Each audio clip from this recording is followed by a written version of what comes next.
Hey, hope how we all doing? Good to see you all.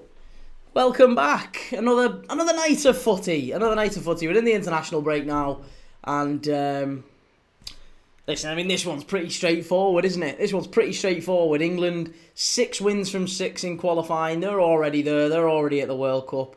6 wins from 6. Not a single goal conceded, as far as England are concerned. So it's going to be a really, really interesting one tonight to see whether or not they can maintain that 100% defensive record against Serbia tonight. And Serbia, again, no slouches. I know we beat them 5-0 in the return leg. Oh, it's not a return leg as such, but we beat them 5-0 in Serbia's home tie.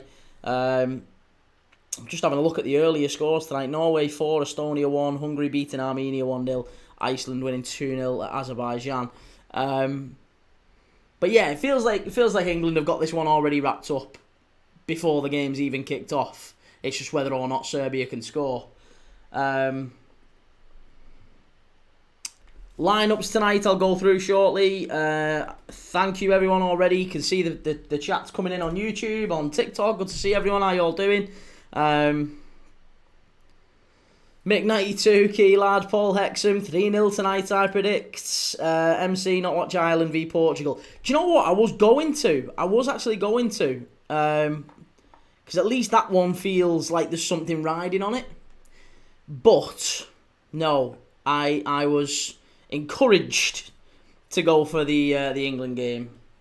I guess given the fact that there's a lot of English Premier League players involved, it should maybe make for a good game too.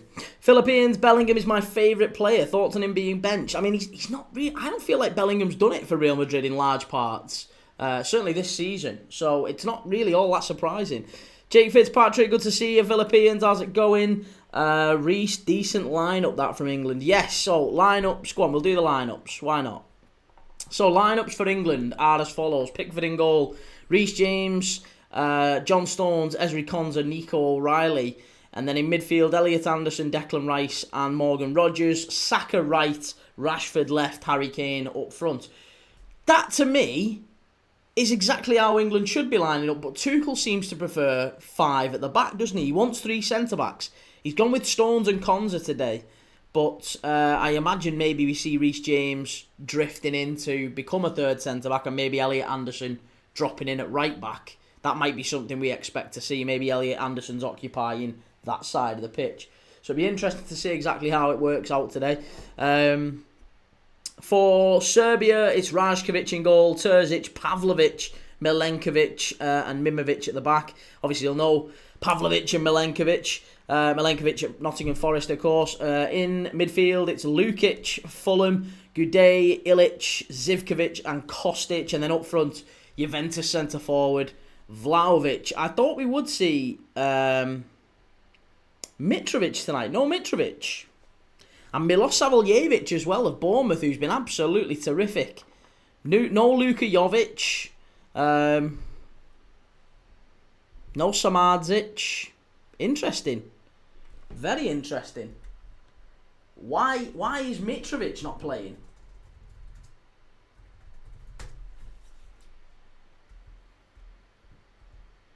He's not even been selected, has he? It's crazy.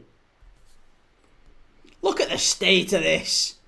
Yet again, I have to complain. Look at that. Light shows at a football game. It's a football match. It's not the Super Bowl. What are you doing? This is absolutely outrageous.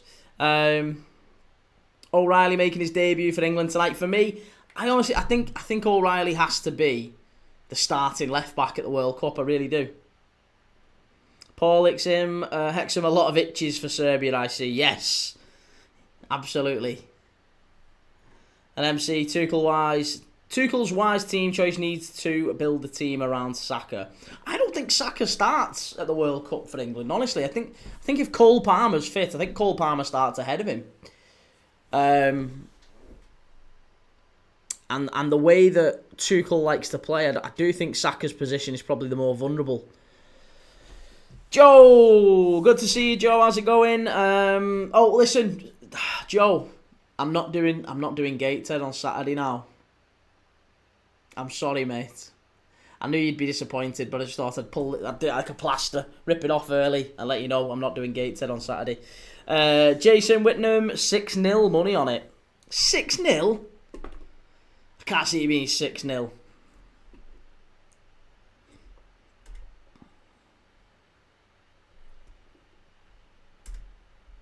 Are we actually up on YouTube? Are we actually going? Don't tell me it's doing that thing again. No, it is live. We're live. We're okay. We're on. We're on YouTube. Albeit, I think. Are we? Are we on YouTube? Yeah, we are on YouTube. Okay, fine. Liam Vernon, how's it going, Liam? Good to see you.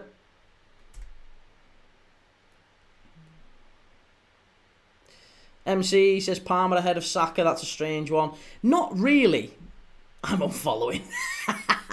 I don't think so. No, I don't think Palmer ahead of Saka is a strange one. I think Palmer's a better player personally. I think Saka's a very, very good player. Don't get me wrong, but I think Cole Palmer, if he's fit, he starts.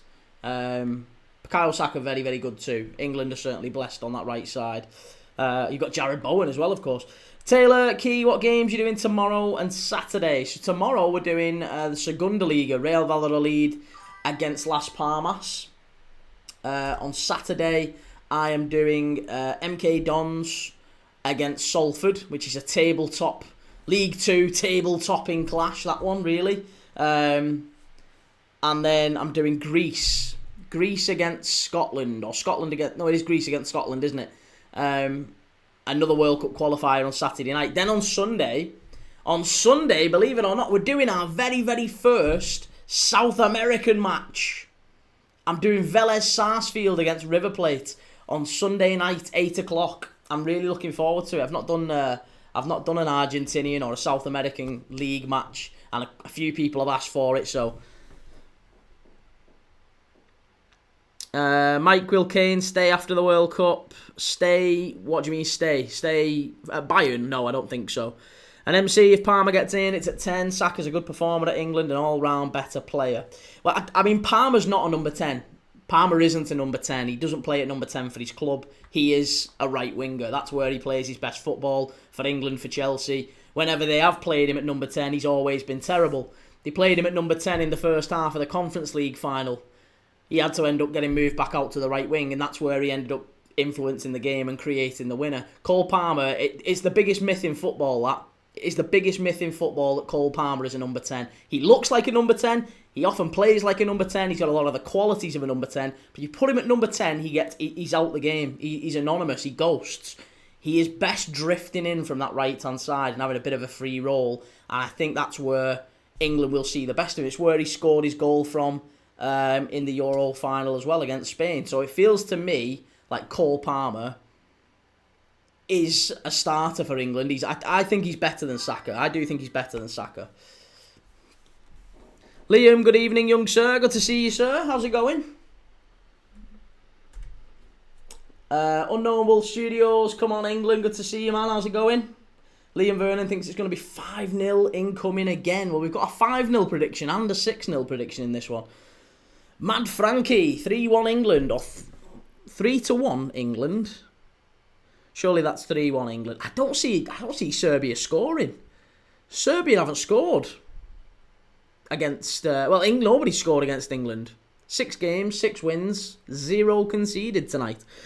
Liam, I'm alright, thanks, how are you? I'm good, mate, thank you, yeah. I am... I've been creating new thumbnails for YouTube, trying to figure out whether or not I've got it right. I don't know. There's an awful lot...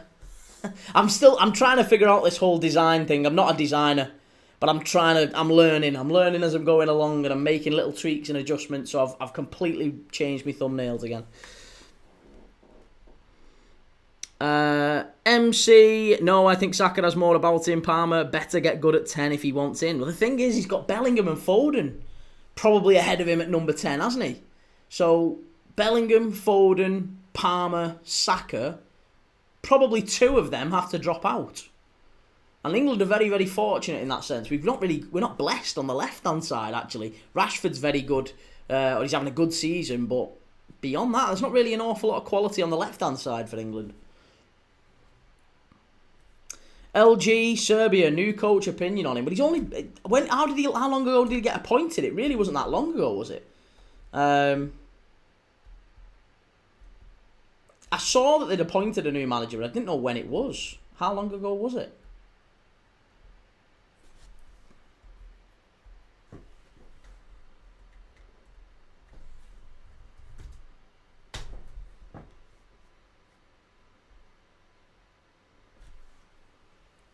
Veljko Paunovic. Where do I know him from? Oh, he was Oviedo manager, wasn't he? Oh, he managed. Yeah, I was thinking to myself, I'm sure I recognise that name. Yeah, he got sacked last month as Oviedo manager. I was gonna say I knew we'd seen something of him. Swifty, England always look better with pace, but we've got Palmer, Foden, Eze, Saka. And Liam says Bamford is better at championship level. And LG, I remember when Bamford made his first appearance for England. Oh, God, yeah. Patrick Bamford, going back to Sheffield United. Back to Yorkshire. Unknown Wolf Studios, I'm good, pal. Yourself? I am, yes. I am very good, thank you. I am... I'm looking forward to this one. Well, I was good until I got a Christmas ad. Absolute joke that they're putting them on this early. Oh, hey, me and you would have fell out then. Because tonight, you know what I was about to do ahead of this live? I've got my Christmas deckies set up for behind me. I was going to do all the Christmas deckies and get them going and start it early. Get the build up to Christmas going. And you're here, bar humbug. Scrooge Wolf Studios. Swifty, posh lad from Nottingham is Bamford. He looks like a posh lad, doesn't he? He looks like he's a hoity-toity public school boy. Lee 90 says Liverpool can't lose this week, so bet you're buzzing, bro. Oh, chuffed, man. Absolutely chuffed. MC says Bellingham and Foden especially are rubbish for England. Palmer can get in there. I mean, you know, Bellingham's not done too badly when he's played. Certainly at the Euros, he did all right, didn't he? Lee 90, you're not watching the England games.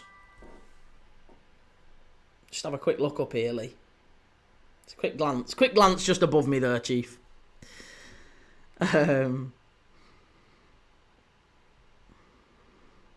Taylor, no key first is the only right answer, or as long as you got them up in December. I'm early. Once Bonfire Night is over on the 5th, I am fully into Mariah Carey and Christmas tunes, Step Into Christmas, Driving Home for Christmas. I am fully blasting the Christmas playlist out from the 6th of November. So, yeah, I'm like a week into it now. I'm loving it. Right, what are we saying here? We're off and underway. Come on, Key, sort the bloody scoreboard out, you divvy. What are we up to? 16 seconds. Right, okay. There we go. Right. The lads are off and underway here. Oh, mate, my ears are burnt. No way.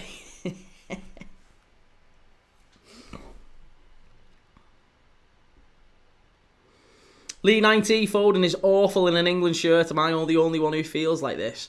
No, not really. I don't think Foden's particularly good. Oh, no, that's ridiculous. Like, let's rein that one back in. I was about to say I don't think Foden's particularly good, full stop. Foden is an exceptional player, but I don't think he is good enough to be ahead of either Saka or Palmer on the right-hand side, and I'm not entirely sure that he's good enough to be ahead of Jude Bellingham through the middle. I think the game lends so much to physicality these days that Foden just... He's a player from a different generation. I actually think Foden... He's too diminutive to be in there now. I think Foden is maybe a player from 10, 15 years ago. If you took him back, he'd be absolutely exceptional. I don't think he's a top quality player. I really don't. I don't think he's like if you're naming your top 5 in the Premier League, does he make it? Like, quite free. He's almost a victim of his own versatility as well. Pep Guardiola took him out quite a lot last season, and then he moved him right. Sometimes he moved him left. He played him in the number 10. Sometimes he's played him as a false 9 as well occasionally, I think. Very, very occasionally. Like, not like all the time, but he's kind of moved him around, and maybe that's possibly hurt Foden's form, but he's done it for the good of the team because he's obviously a big City fan. LG, O'Reilly looks interesting. Honestly, I've got to say, Nico O'Reilly's absolutely fantastic. Breath of fresh air. I really think he should be starting for England going forward. Unknown Wolf Studios, oh well mate, sounds a bit Christmas early if you want, but sadly I ain't following suit. Hey, no, I don't blame you. Plenty of people leave it till December and then just... To be honest, you do get sick of it after a while, don't you? But I don't know, I don't. I love it. I love it, it's great. Especially because my little girl's like at that age where she's properly enjoying it as well. Like this is like her peak Christmas years where she's dead excited about it. So probably in years gone by, I would have been that guy. I'd have been, oh really? Do we have to start it early? Do we have to be... When you've got a little one and stuff, I don't know. I feel like I'm I can't be the Grinch. I'm buzzing about it. MC might be a bit hard on Bellingham, but Foden doesn't perform in an England shirt. That's true enough. Blake, festive spirit is great memories for the family. Oh yeah, Serbia are in here now down the right hand side. Great block, good defending that. Who was that who got back? Is it John Stones? No, Konza. Can see where I got confused. They do look awfully similar, Ezri Konza and John Stones. You could easily mistake them at a glance, couldn't you?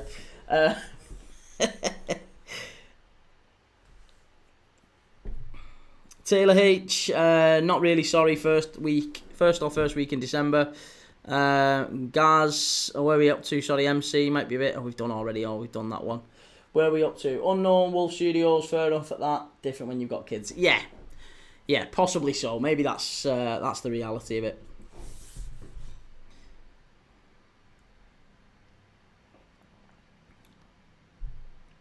Do you know what I really want to... I'm really looking forward to this year as well? A drink. Which I know sounds... I don't really drink. I don't really drink full stop. But I've said at Christmas I'm going to have a nice bourbon or something. I'm going to have I don't know, like maybe a nice glass of Maker's Mark or something like that. Liam Manning, thanks to Pep for O'Reilly. What a player he is. He's unbelievable, isn't he? Yeah, absolutely sensational.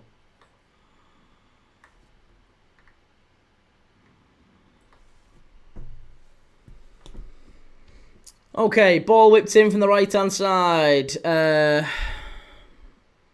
Serbia all the way out to the far side, and are they going to be able to keep it in? Just about. It's a good play. Under the floodlights, I honestly believe Dusan Vlahovic thrives away from Juventus. I couldn't agree more. Yeah, I love him as a player. I think he's brilliant. He was fantastic at Fiorentina. Sean, how's it going, Sean? Good to see you, mate. How's things? You're in Unknown Wolf Studios. I'm on the Bacardi tonight watching the game. Good lad.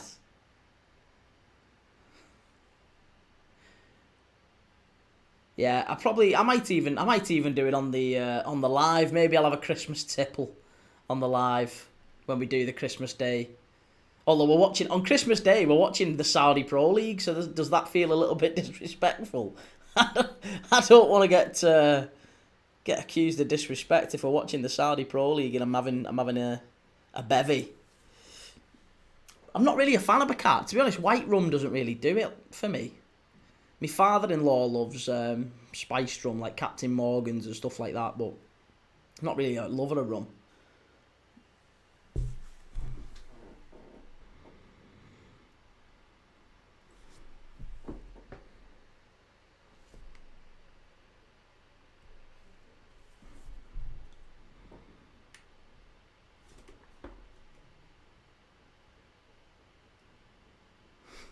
Oh, Joe, don't be like that. Don't start. You're just angry now. You're just getting aggy because of the Gateshead thing.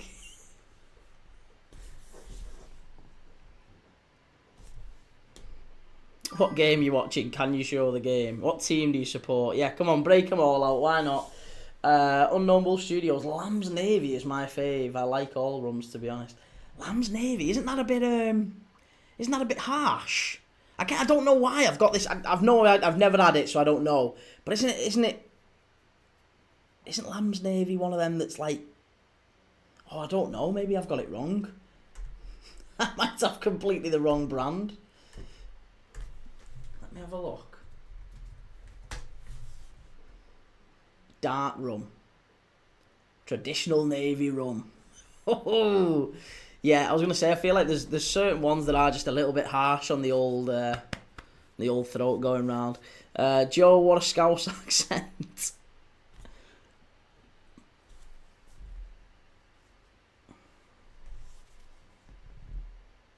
Swifty, Tuchel doesn't fancy Alexander-Arnold at all, seemingly. No. To be honest, though, as soon as he got appointed, we knew that. We knew he was never going to pick Trent Alexander-Arnold. As soon as Tuchel got appointed, it was always going to be Reece James. If Reece James is fit, Reece James goes in. Tuchel knows Reece James. He's worked with him. I think he's quite comfortable with him. He knows what he's going to get from him. And I think there's still a little bit about Trent Alexander-Arnold that, in my opinion, I think he's twice the player. Oh, what's just happened? Someone just sent me something. Oh, Paul, thank you. I just heard a big cheer. I didn't know what it was. Thank you, Paul. I think Trent Alexander-Arnold's twice the player of Reece James, but there just seems to be a big question mark over his mentality, doesn't there? Joe, I will be contacting my legal team due to the Gateshead game. Cease and desist order, or whatever the opposite of a cease and desist order is. You must do the Gateshead game. Oh my God, look at that hat. Cheers, mate. Swifty, I really like Livramento. Shame about the injury. How long's he out for? I thought he was... Joe, you might know that. How long's Livramento out for? Surely he's back soon. 3-star Reds, Christmas decorations out the attic, plenty of lights up, and where I live, maybe early, but people thinking what a shite year it's been. It's time to cheer people up. I love that attitude. I love that. I can get on board with that. Yeah. Arab 1975, here we go, the world beaters are on. Serbia! Everton aren't playing. Philippines, thoughts on Andy Robertson back to Celtic rumours? Oh, I hope not. I really hope not. I'd love to keep Andy Robertson with us and he ends his career. I think he's that good. I wouldn't want to sell him. I wouldn't want to let him go. But I can understand the club might not want to necessarily give him a 3-year contract or whatever, and maybe Celtic will. I don't know. But I wouldn't want to sell Andy Robertson. I'd certainly be keeping him. Because here's the thing, right? We've already signed Milos Kerkez. We've already decided as a club that this is our long-term left back, right? We're not going to go back on that. So if you sell Andy Robertson, you name me a better left back you can get as a backup. Kostas Tsimikas will go. Andy Robertson will go. We'll have to go and get like a 28, 29-year-old left back that's happy to be, like, he's an experienced left back, but he's just happy to be a left back and happy to be on the bench most of the time. And I don't know if there's too many of them about. Chance, just behind, and keeper comes and claims it.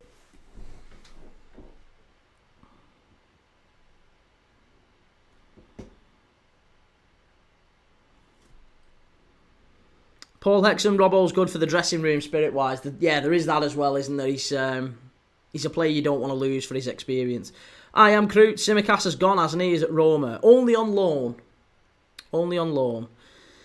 MC, whatever you think about how he left, Trent is class, and it's England's problem they can't accommodate. Yeah, very true. I don't think there's any... It's odd that you've got an England right-back playing at Real Madrid doesn't get in the England team. It's a very peculiar... But you know what? It was a little bit like that with Steve McManaman at Real Madrid as well, wasn't it? Steve McManaman didn't get in at Real Madrid, or didn't get in the England team when he was playing for Real Madrid. The manager at the time, Glenn Hoddle, nearly always preferred Darren Anderton. And even then, after that, Kevin Keegan. You know, he never really played Steve McManaman an awful lot. Hey, Timbo, how's it going? And MC says, no right back in the world can do what Trent does. Agreed. No right back in the world. And Liam, we are not blessed with a left back, so O'Reilly has to make it his, and I reckon he will. Well, that has been what all of the talk has been this week, hasn't it? All of the talk seems to have been, you know, Miles Lewis-Skelly being maybe dropped out of the England side, and if he's not getting any minutes at Arsenal. And Thomas Tuchel said it in his press conference. I don't understand why that's such a contentious thing. Arsenal fans have lost their head. There's loads of Arsenal fans who've just completely lost their head about Miles Lewis-Skelly in this past week over the England thing. I honestly don't get it. For me, Miles Lewis-Skelly, if you're not playing for your club, you shouldn't be playing for England. Like, that's not just a Miles Lewis-Skelly thing. That goes for every player. Nico O'Reilly's starting regularly for Manchester City and competing in Europe in the title race. He's starting in the big games. Jed Spence is doing the same, albeit not in a title race for Spurs, but he's playing in the Champions League. He's starting in the Premier League. You know, you've got Dan Burn, Livramento, Lewis Hall when he's fit. I know they're all Newcastle, but they all compete with Lewis-Skelly in that left-back slot. There's every chance that Dan Burn goes as an auxiliary left-back. There's every chance Livramento goes because he can play right and left. If Lewis Hall is fit, he starts for Newcastle. Again, in the Champions League. So you've got a lot of competition there for Miles Lewis-Skelly, and he has played 23 minutes in the Premier League over his last 7 games. Of those 7 games, I think he's not got off the bench in 3 or 4 of them. He hasn't even gone off the bench against Man City or Liverpool. In the big games, he didn't even play. So Mikel Arteta doesn't fancy him. And if Arteta doesn't fancy him, it's no real surprise that Tuchel doesn't fancy him.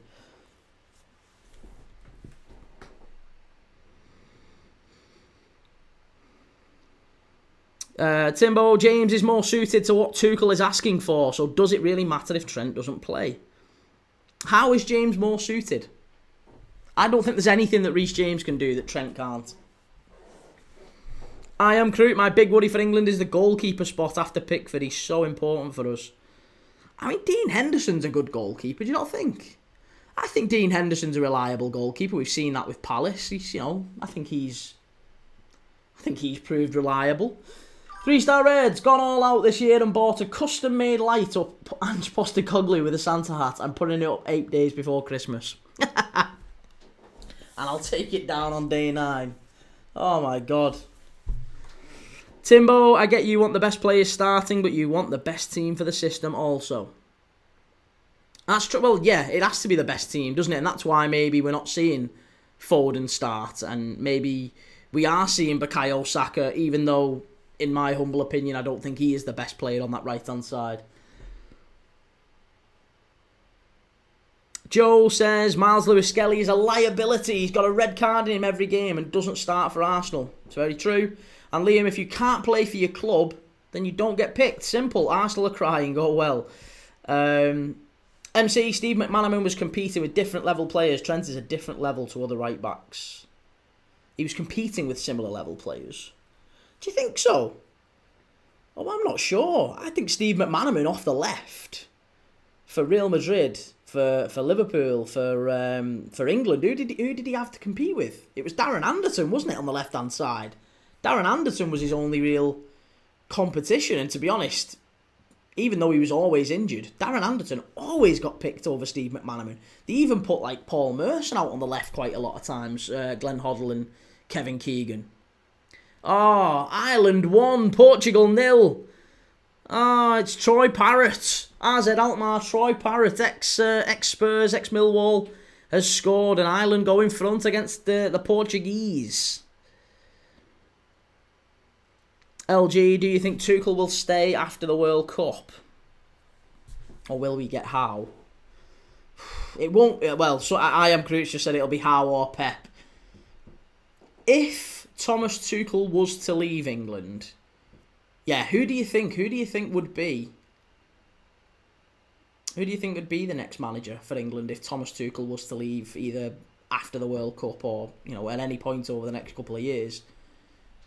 I think Eddie Howe's obviously the standout one, but there's quite a few others I think who could maybe go in for it. I'm my take on it. I'm a big believer in it has to be English. Like I don't like that we've got a German manager now. I think it should be our best against their best, and I think it should be an all English team, all English coaches, English manager. That's what I think. I don't like it when we mix a German manager in or an Italian manager as we did with Capello. Even the Sven-Göran and Eriksson years, which were comparatively, they were a lot better. I still didn't like the fact that we had a Swede managing us. That doesn't sit right with me. So I don't mind who it is, but I think if we're looking at English managers, I think you'd have to say, yeah, Eddie Howe is probably the standout one. Maybe someone like Gary O'Neill. I know Gary O'Neill turned down the Wolves job, but I do think Gary O'Neill has time. Maybe even Frank Lampard, the way he's going with Coventry. If Frank Lampard came up and maybe he could do well. Saka over the bar, Miles over the bar. Joe, apparently Newcastle are tracking Keith Smith. Do you know who he is? He's brilliant. He's absolutely brilliant. Plays for AZ Alkmaar. He's the next Kevin De Bruyne. He looks like him and he plays a little bit like him as well. Very, very good player. Timbo, I like Lewis Skelly, to be honest. I think he'd play for a lot of Premier League clubs, but he is behind good players at Arsenal. But do you not think isn't that a point that Arteta has literally... He's got Calafiori. If Calafiori is fit, he starts over Lewis Skelly. And this summer, he's gone out and signed Hincapié as well from Leverkusen. Hincapié can play centre-back and left-back. But he's a left-back, isn't he, by trade? Like, that's where they're going to end up playing him. I just feel like Hincapié's... That was a signing that was completely unnecessary and is probably going to hinder Miles Lewis Skelly's development. If I'm Miles Lewis Skelly, I'm looking at that. And probably Ethan Nwaneri's the same as well, because Nwaneri has got Saka and Madueke now to compete with. If I'm Nwaneri and I'm Miles Lewis Skelly, I'm looking at that and going, I need to get out of here. I need to go and have a look at a club where I can actually start games of football because the manager doesn't fancy me here. Nwaneri may be a little bit less urgent. He's a little bit younger, but Lewis Skelly's had a big taste of it last year. He's not gonna go back to just sitting on the bench picking splinters out of his arse, is he? Miles Lewis Skelly wants to play football. He wants to go to the World Cup here. And in fairness, he's in a position at left back where there's not really an awful lot of competition. There's a little bit. Jed Spence, Nico O'Reilly, maybe Livramento, maybe Lewis Hall if he gets fit. But, generally speaking, if Lewis Skelly was playing week in, week out for Arsenal, that position's his, isn't it? That left-back slot is his. And it doesn't feel like they're maybe taking advantage of it. Swifty, I like Lewis Skelly. I thought he was superb last season. True. And Timbo, isn't Hincapié just a Kirior replacement? Well, not really. I mean, depends how you look at it, because they're playing Mosquera more often than not. As the backup to Gabriel and Saliba. Hincapié is a left back or a left-sided centre back, but he played left back quite a lot. So he's probably someone he's kind of like a Dan Burn, I guess. He can play a bit of both. 3-star Reds, Troy Parrott. Did you say Troy Parrott? It was a good finish as well, apparently. Swifty, Lewis Skelly and Mainu, similar situation. Very true. Yeah, Mainu, I imagine, will probably do the same with United. Paul Hexham, FA only employ yes men for England manager.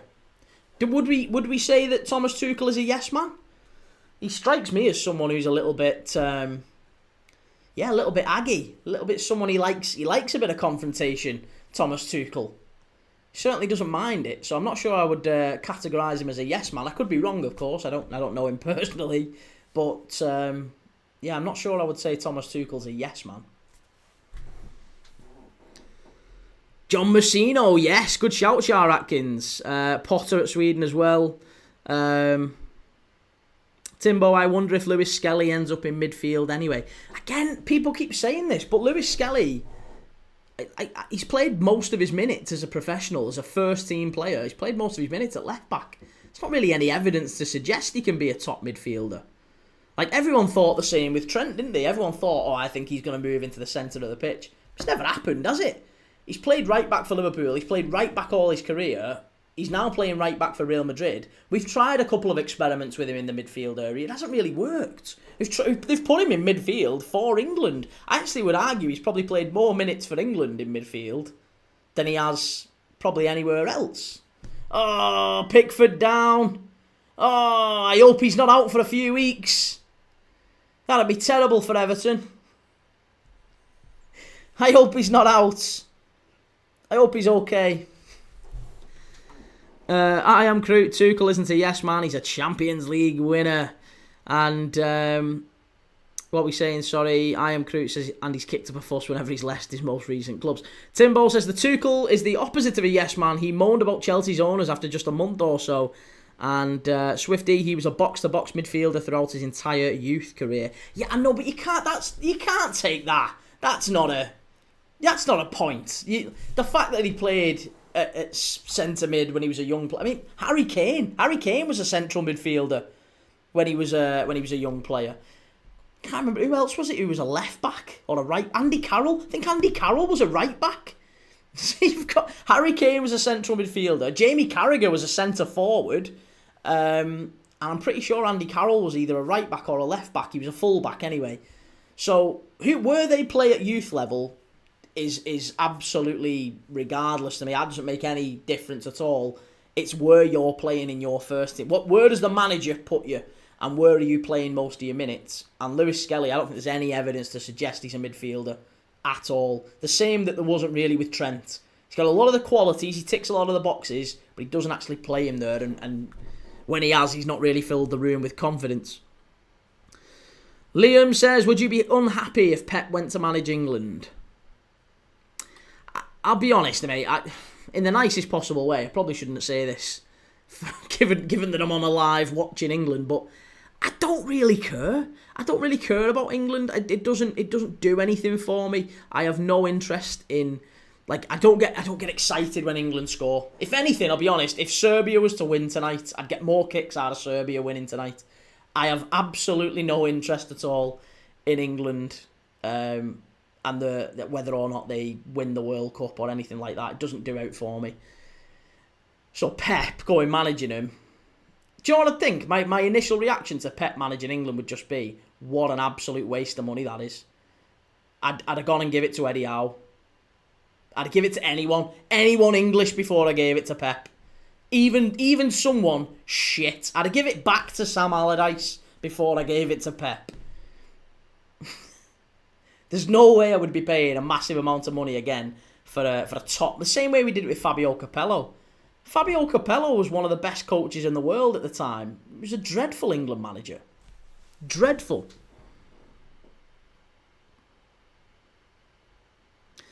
Timbo, he played left back because that's where he could get in the team. Like Saka, doesn't mean he can't play elsewhere. No, I'm not saying he can't play elsewhere, but there's no evidence to suggest it though, is there? There's not, like, thus far in his professional first team career, they haven't put him consistently anywhere other than left back. So for that reason, I think the argument of, well, we might see him blossom in a different position, but I can't see it. Ronnie Dodge says, yeah, we have Everton next at United. That's why you're panicking, Key. And Unknown Wolf Studio says, I agree with you, Key. Tuchel can be a firecracker. That time with Conte when he managed Chelsea, I believe. Yes, when he shook his hand on the touchline and it ended up in a fist fight, near enough. Ollie, has the game been boring? Yeah. 26 minutes in, it's been dreadful. We've not really had a serious shot on target from either team. Swifty, I think it is. Anyone with a left foot is moved to full-back now because we have a lack of them. Do you not think it's also the fact that he's quite diminutive, and diminutive midfielders are not really the order of the day? Certainly not in a Mikel Arteta system. So I think, I mean, I'm not entirely sure how tall is Miles Lewis Skelly?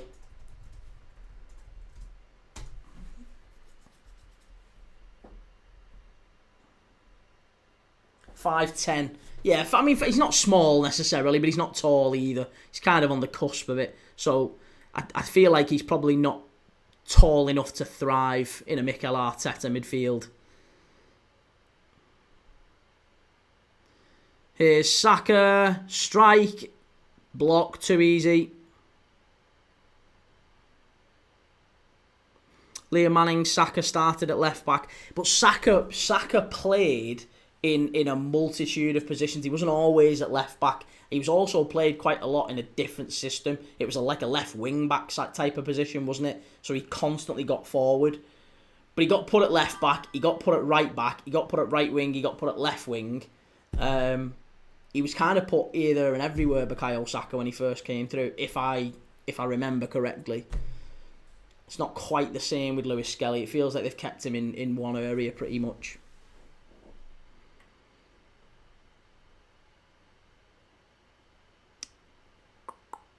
What are we saying? Sorry, Adzo, the oldies must be shocked how a German is managing England. Exactly. New York City Christmas, we thought Liverpool fans didn't support England. You're correct. You're correct. You're correct. Oh, Ian Saka scored. It's 1-0. We've just been talking about him and it's 1-0. That seemed a little bit of a scrappy, sloppy one, but it's a goal. And Rajkovic, I don't think he covered himself in glory there. It was a free kick in, and he didn't get it away, really, did he? He did not get it away, but Bukayo Saka scores. England 1, Serbia 0. Is there an offside in here, maybe? No. Poor from Rajkovic. Ball comes out to the edge of the box. Strike in. Yeah, I mean, the finish is actually really good, but the keeper's had an absolute nightmare there.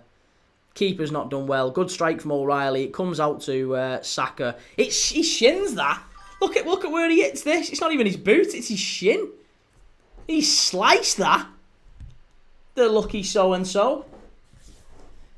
Ronnie Dodge, I really like Anderson. Goal from Saka. Get in England.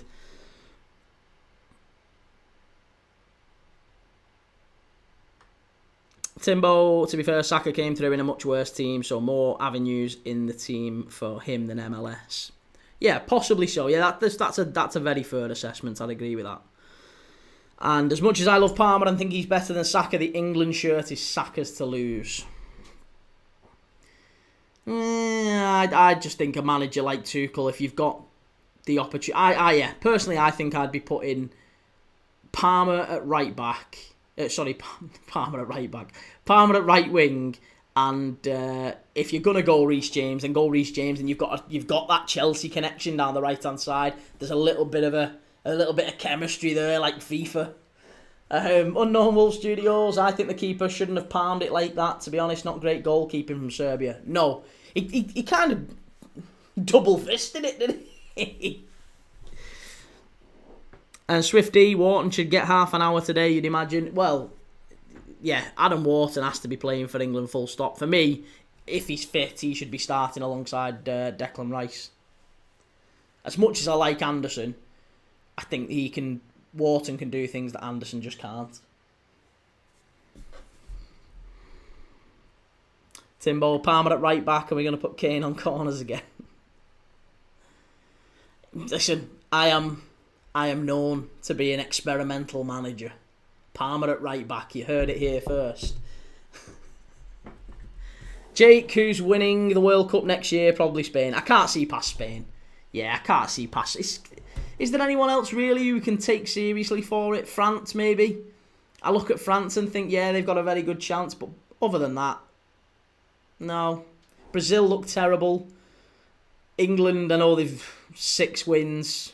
6 clean sheets, but it's been against teams like this that they should be putting away. The fodder really for England. Argentina, says Paul. Again, Argentina. I mean, you look if you strip out Messi, I don't look at that Argentina side and see a huge amount of quality anymore. It's the same as Brazil. Brazil and Argentina have kind of they've flipped. They're not the same sort of teams that they used to be. We're seeing big changes in how the South Americans play football, evidently. And actually, the better teams in South America now seem to be your Colombias and even your Ecuadors to a degree.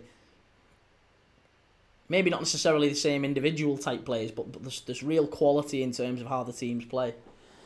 The Scrum Down Live says England will beat Brazil in the final.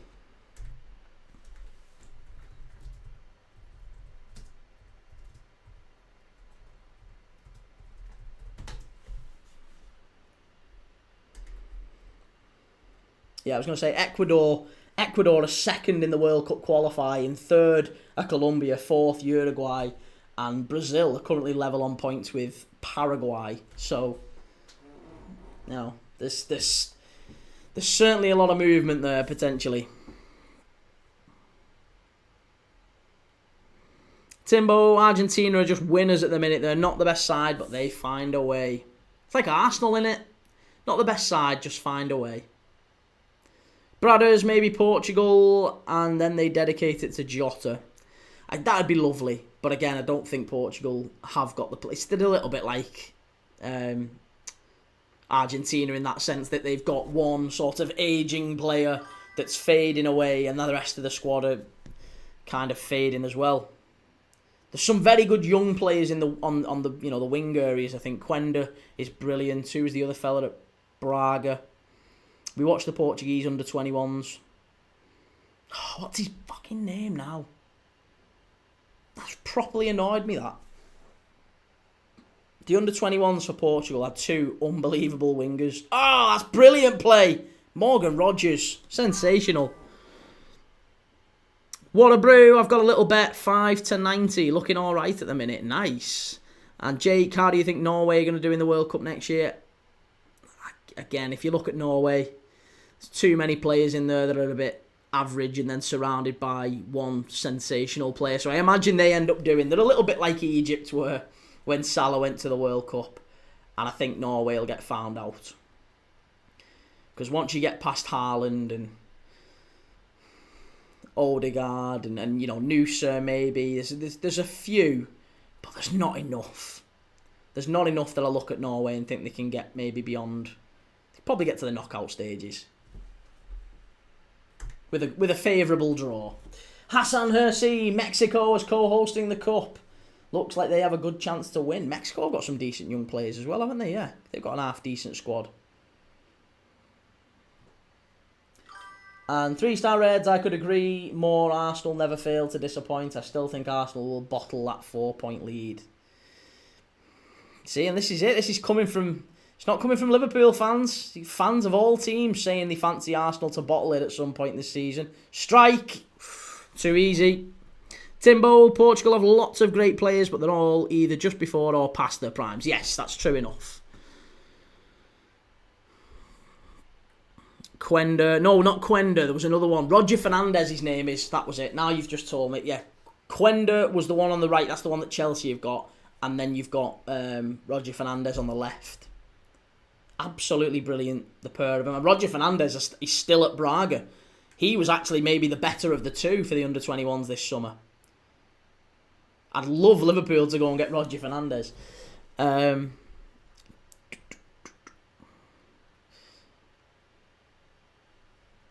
Reese, Arsenal hate is boring now. It's not Arsenal hate. You're so... Just chill, Reese. Unknown World Studio says Haaland by himself is not enough to carry Norway. Very true. And Ronnie, I hate Arsenal fans because at the moment they're acting like they're unstoppable.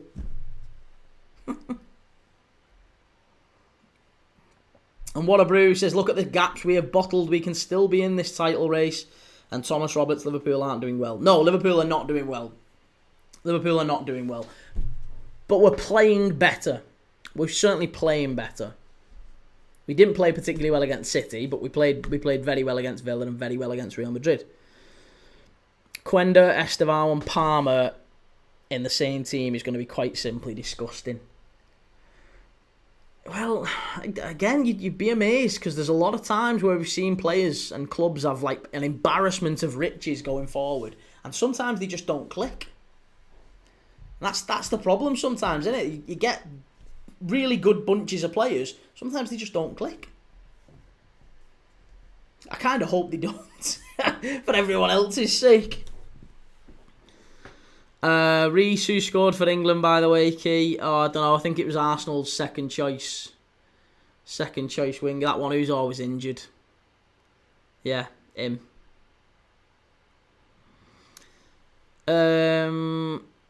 What are we saying? Sorry, what a brew. First half against Madrid, best I've seen us play, even when we were going 2-0 against others.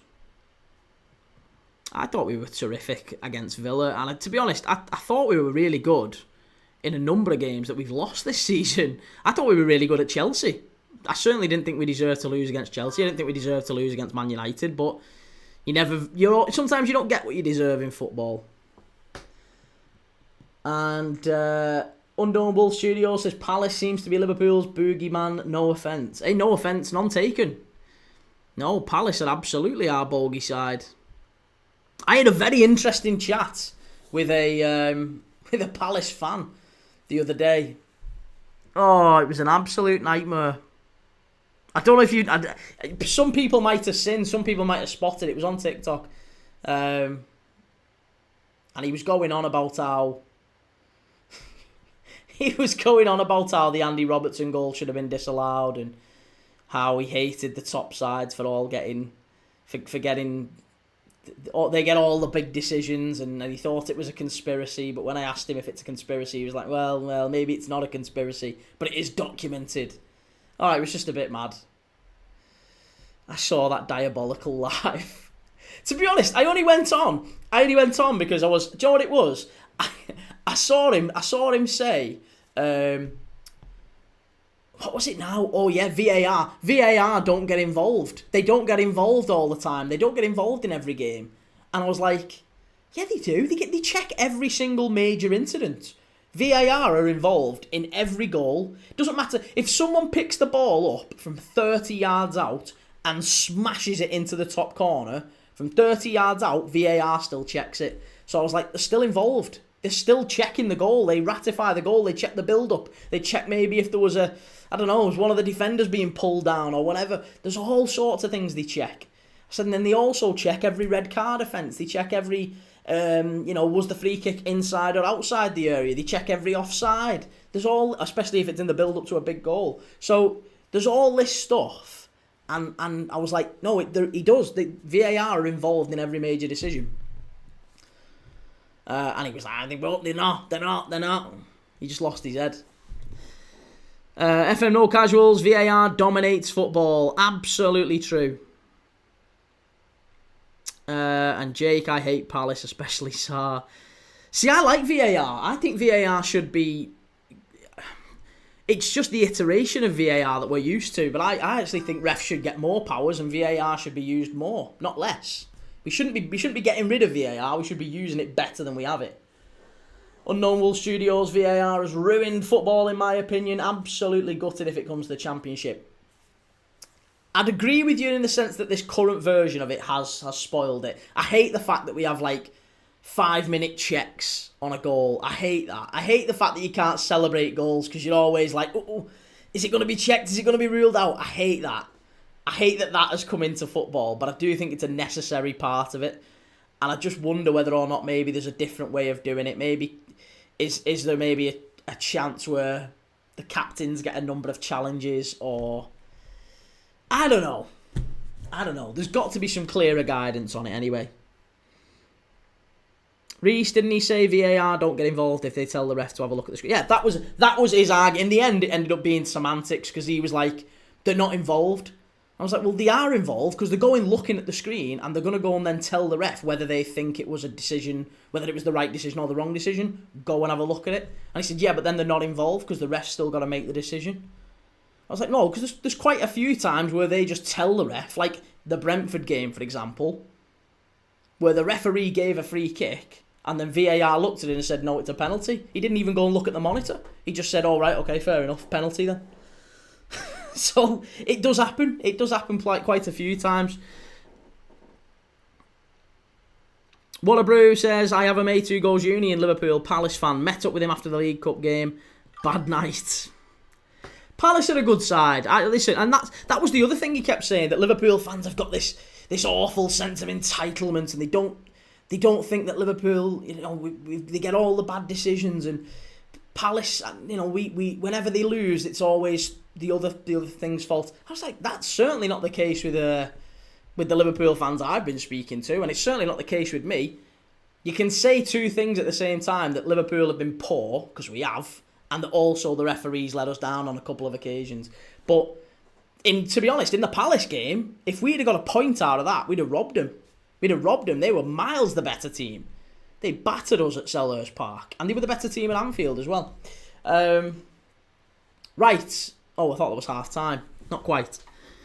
Thomas Roberts, what do you think about the Virgil goal v City? What's your opinion on this? It has to stand. The law of the game says it has to stand. Every single ex-Premier League referee has said it should have stood. Dermot Gallagher says it should have stood. Mike Dean says it should have stood. Chris Foy said it should have stood. Keith Hackett said it should have stood.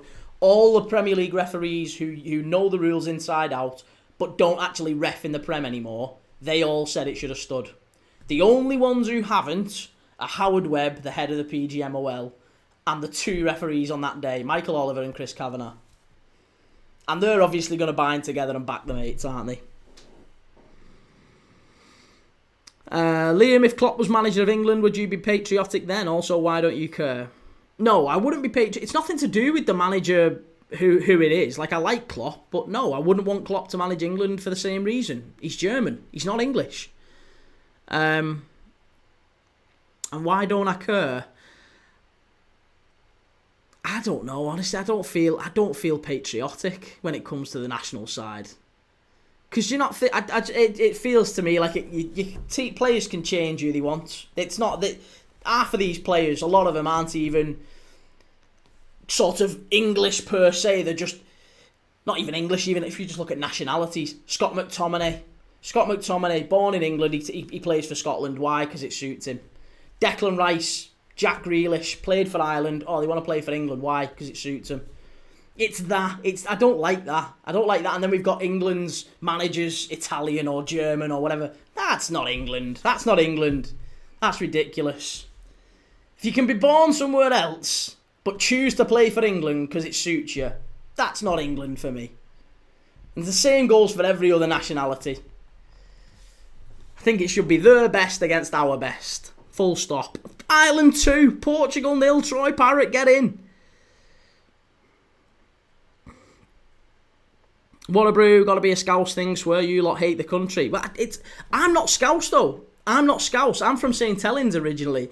So it's not a Scouse thing because I'm not Scouse. I'm a Liverpool fan, but I'm not Scouse, right? As I quite frequently get told by Everton fans and everyone else. I'm not Scouse. I'm from St Helens. I am not Scouse. However, when you say you must hate the country, I don't hate the country. The country hates us. Have a look and see what Maggie Thatcher did to St Helens. Have a look and see what Maggie Thatcher did to St Helens and Liverpool and all these places and basically shut the whole of the north down. We don't get teary-eyed when we think of the royal family. That's not it. That's not the north. The northwest of England largely are not patriotic. There's a certain section of the north that don't really like England and the national team as such. The national team is often liked by teams like who don't support clubs who maybe have a lot of success. It's not having a dig at those clubs, but if you support, like Swifty, you support Notts County. Notts County don't get to go to big competitions very often, so I can understand it's maybe more important to support England. That might not be the case in your particular circumstance, but I can understand with smaller clubs, quote unquote, without sounding disrespectful, clubs who maybe don't play in the Champions League or don't play in the Premier League, England matters more.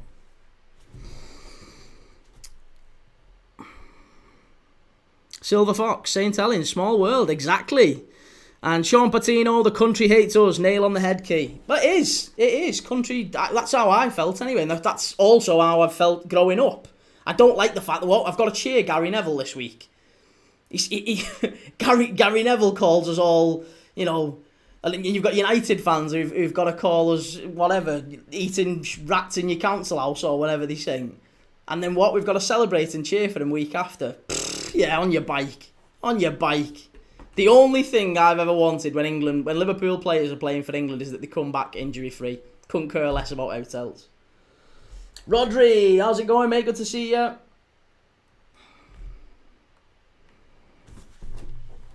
Paul Hexham, what we saying? I'm a Liverpool supporter for over 50 years and I'm from Kent. Listen, there's nothing wrong. You can support Liverpool from wherever you're from. No problem with that. I would never say otherwise. Never say otherwise.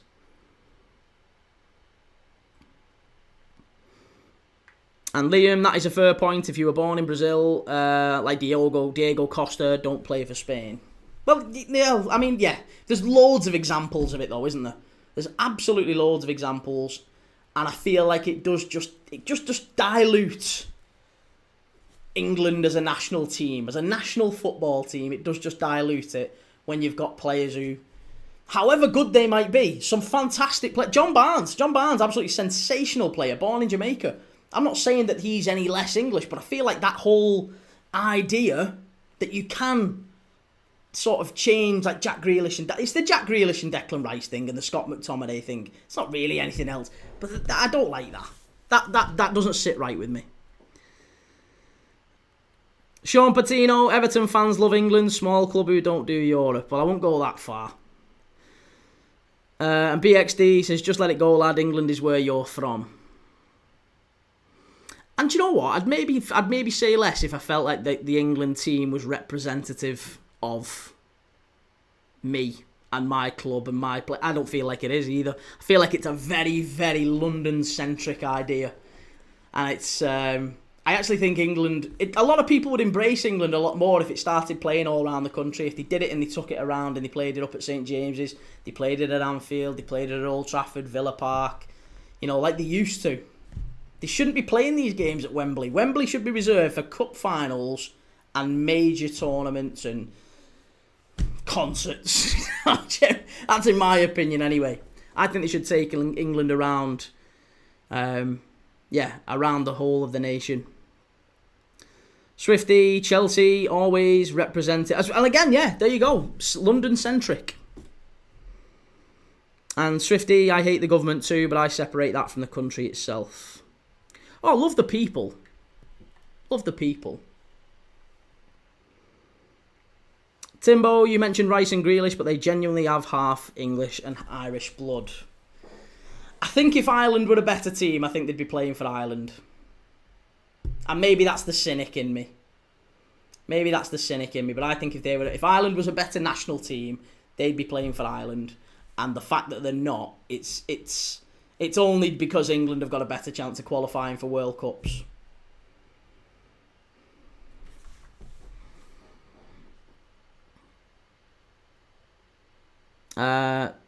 What a brew. Hate that support your local rubbish as a lad who supports Liverpool from his dad, not Scouse.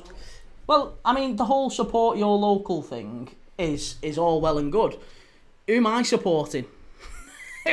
St Helens, as the crow flies, I could have supported Everton or Liverpool. That's probably the closest two to me.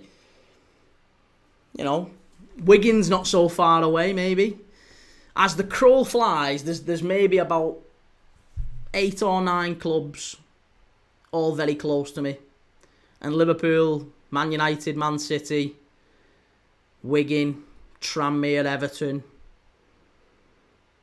There's a cross-section, maybe, of teams. But the reason I support Liverpool is because my dad supported Liverpool and his dad supported Liverpool. I'm a third-generation Red.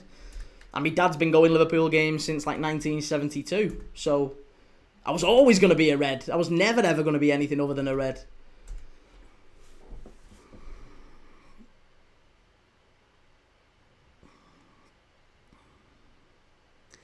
BXD says, well, was at Wembley last month and I'm from the north, no complaints from me. And Swifty, it's the same as Algerians playing for France and Turks playing for Germany. To a degree, yes. To a degree. Again, it's difficult to say it as a blanket statement because, as Timbo's just said, there's people who are born with dual nationalities and some people feel more one nationality than another. Sometimes you're born in one place, but actually you grew up in another. Or sometimes it's the opposite. Sometimes you grew up in one place, but actually you feel more akin to another. It's fine. To each their own. Christ, wasn't Adnan Januzaj? Do you remember Adnan Januzaj? Adnan Januzaj came through at United, and I'm sure his mum was from one place, his dad was from another. He was born in one country, but he'd lived in England for ages. His grandma was from one place and his other granddad was from another. And he had about 8 countries he could play for. And it's that to me where I'm looking at it and going, oh, I can understand. I can understand why people are a bit like, and just a bit detached from it. Because it then becomes a recruitment exercise. Because Adnan Januzaj was playing really well for United. He'd just come through. And you've got England phoning him up and say, hey, come and play for us. You got Belgium phoning, come and play for us. And then, was it Macedonia or Serbia or wherever else? Spain, I think was another one. Come and play for us. And it's just, it becomes like club recruitment then. It's not patriotic. It's not national. It's not, our best against your best. It's, well, we can entice them to us. If you've got if Ireland or Wales or Scotland have got a fucking good player, right, I guarantee you England are on the phone to him. And that's the problem, innit? That is the big issue. That's what I see an issue with anyway. Because if you've got a great if you're a great Scotland player, right, you're born in Scotland, you're raised in Scotland, chances are you're going to go and play in the Premier League at some point. And within 5 years, even if you've not got maybe you've got an English grandma or an English relative somewhere in your heritage, but even if you've not, within 5 years you'll get citizenship or whatever and you'll play for England or however it works. But you know what I mean? Top Welsh players, top Scottish players, top Irish players generally will get teased to England unless they are incredibly patriotic, like a Gareth Bale maybe, or a Roy Keane. I don't think Roy Keane ever would have played for England and probably would never have considered it. But that's a dying breed. Paul Hexham, got a goal, pal. Might get back during the second half. Charles, take it easy. Thomas, do you like Wrexham? I don't mind Wrexham. Yeah, we watched them the other night, actually. Wrexham against Coventry, and they won. Was it 3-1 in the end? Kiefer Moore hat-trick. It was a good game, that. Clarkey, Key, I think the shock of the internationals tonight is Ireland against Portugal. Agreed. Yes. And Alex Macklin, evening, Key, how are things? Very good, mate. How are things with you? What a brew. It's always going to be the better country. If you're half and half, you're always going to choose the better one. And Swifty, we never got Giggs or Bale. Well, no, that's what I mean. Unless you're incredibly patriotic. Although saying that, Giggs played for England all the way up to, was it under 17s? He was playing for England up to under 17s, then all of a sudden deciding to switch to Wales for whatever reason. I think, am I right in saying that was due to because his mum and dad fell out, didn't they? I could be wrong, but I'm almost certain that was a bit of kind of like a 2 fingers to his dad almost. I could be wrong, I'm not sure. It might have been the opposite way around. I can't. But there was something in his book about that. Why he chose Wales over England after playing for England all this time. I don't know. But there was some sort of contentious issue with Giggs, as there typically was in his personal life. But with Bale, I think Bale was always, he was a bit like Keane, wasn't he? I'm Welsh, I'm playing for Wales. Bellamy was the same. Bellamy was fantastic. No, he was never playing for anyone other than Wales. But I think there's a fair few who would have considered switching early enough.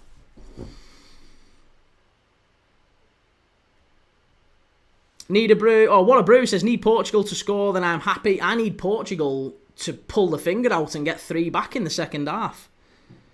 Jake, I'm not sure how true this is, but we are linked with Bastoni. There's always a chance, maybe. Clarkey, is this Giggs that had an affair with his brother's wife? It is, yes. Yes, Rodri Giggs.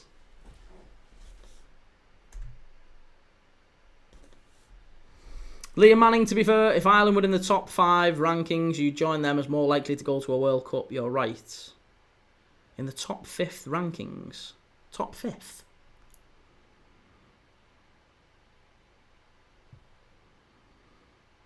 But yeah, I was going to say, if you're a young Irish player or a young Scottish or a young Welsh player, you're probably gravitating towards England because you'll play at the World Cup.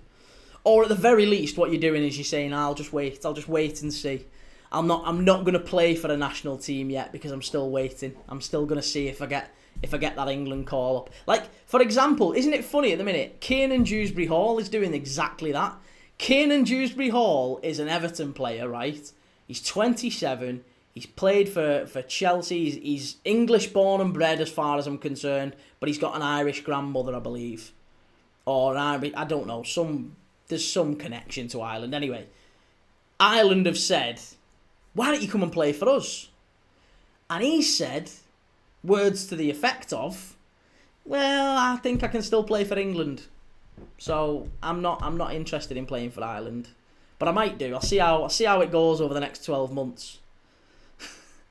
And imagine if he does end up turning out for. I can't tell you now. Honestly, if I was actually Irish, and I saw players like that turning out for my country, I'd hate the national team more than I hate this one.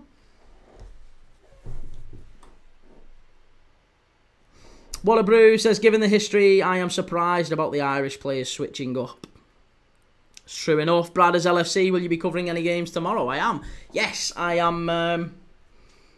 I am doing Real Valladolid against Las Palmas. That is the Friday night game that we're doing. Saturday, I'm doing MK Dons against Salford in League 2. Big game in League 2, that one. And then I'm doing Scotland away at Greece in the World Cup qualifiers on Saturday night. And then on Sunday we're doing our very first South American fixture. I'm doing River Plate, Vélez Sarsfield against River Plate. It's on at 8 o'clock, so it's actually on at a time that we can all watch it. It's on Premier Sport. It's River Plate away at Vélez Sarsfield in the Argentinian league, and it's the first time on this channel. It's a new league for me. I'm ticking off a new league. It's exciting. I'm made up with it. Swifty Luckman played at every youth level for England and then switched to Nigeria. Yeah.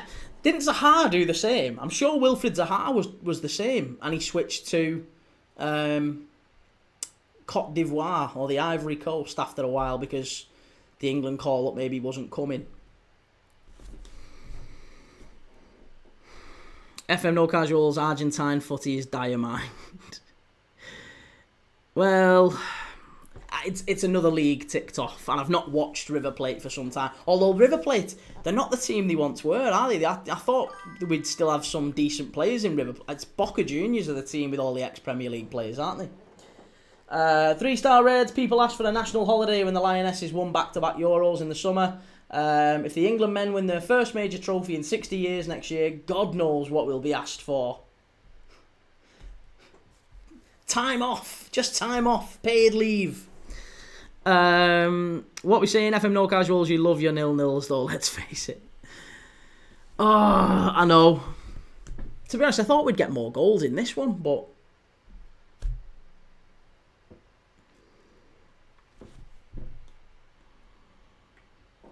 yeah, and it's a delicate conversation. It is a delicate conversation because ultimately I know that people have dual nationalities and that's absolutely fine. But I feel like you absolutely should have to, as a player, nominate your nationality early. And if you pick England, and you're English, and you pick England at 16 years of age, or whatever time it is, at whatever point the FA decide, you pick that, and that is your nationality. You cannot play for another national team. Even if you end up being crap, you can't look back and find, oh, my grandma was from Macedonia, or she went to Gibraltar on a holiday and stayed there for a few years so I can play. Danny Higginbotham did that, didn't he? Do you remember Danny Higginbotham at Stoke? He played for Gibraltar, the national team. It was the exact same thing. I'm sure it was he wasn't born in Gibraltar, was he? Let me check this, because I've now got this twisted. If Danny Higginbotham was born in Malta, in Gibraltar, I apologise. No, he was born in Manchester, right? Danny Higginbotham was born in Manchester, and he played for Gibraltar because international career. Born and raised in England, eligible to play for the Gibraltar national team through his maternal grandmother. Right. So his grandma went to Gibraltar on holiday and lived there. And therefore she got citizenship, so he gets citizenship. And Jamie Carragher's done the same now, hasn't he? Jamie Carragher, he went and got citizenship with James Carragher, his lad. And now they are Maltese to a degree. James Carragher played for Malta. He's a Wigan centre-back, played for Malta. Portugal getting beat 2-0. And Clarky, you're not watching your favourite player for Northern Ireland tomorrow, Key. Who's my favourite player for Northern Ireland? Who's my favourite player for Northern Ireland? Who are we referring to? Liam Manning, my long-lost grandma's dog, was Brazilian. I want to play for them. And FM No Casuals, Gibraltar manager is his uncle. Yeah, Wiggy P, Matty Cash and Poland. But I mean, again, Matty Cash, I can understand why players do it, because they want to experience international football, and they're not going to get it with the nation that they feel wedded to. So they look back, they go on Ancestry DNA or whatever it is, and they say, "Oh, I am 1/12 Swedish." That grandma that I didn't know about, she lived in Sweden for a bit, so I'm Swedish. Therefore, I can play for Sweden. I don't like that. And that's why I have detached myself from international football generally. Oh, Conor Bradley. Sorry. Christ, I should have known that, really. Did he do it? Such a non-issue, to be honest. Well, it's not a non-issue. It's an issue for me. People were asking why I didn't follow international football. That was mine. That's my issue. I don't follow international football. I'm not particularly interested in England as a national team for that reason. It's not necessarily a non-issue. It might well be a non-issue in broader terms, but it's my reason, at least.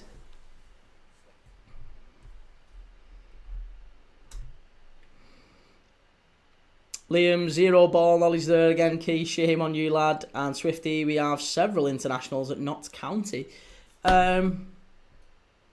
So are you able to play? Have you got a game this weekend?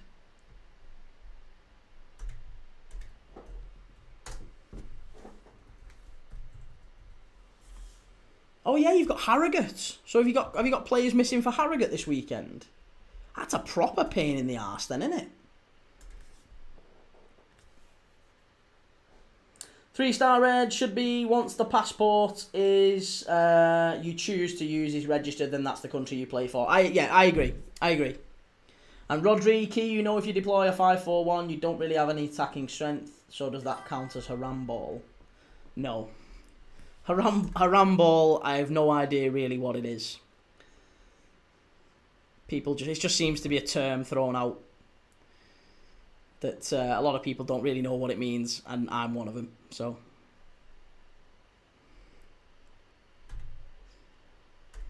I won't profess to.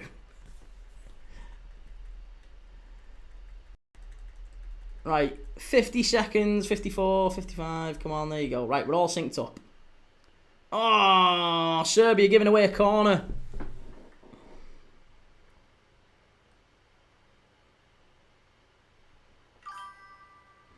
Joe, I'm English, but I'd get more enjoyment and happiness out of Scotland winning the tournament. Yes, me too.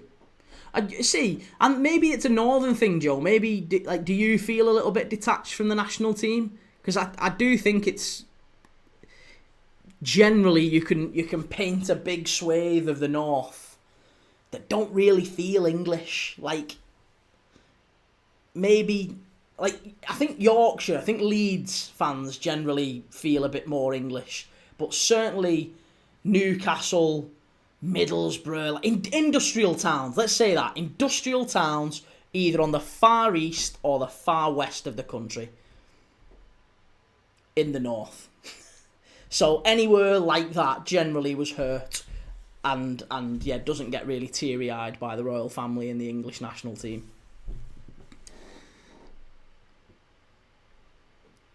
Clarky, what National League game are you doing on Saturday, Key? I'm not doing any National League game, mate. No, I'm doing MK Dons against Salford. League 2, sorry. Wallabrew says need over 2.5 in this and the France game, then Portugal to score, and we are sweet. Bulldozer, I know Harambe. Does that count? Harambe. That's a throwback, innit?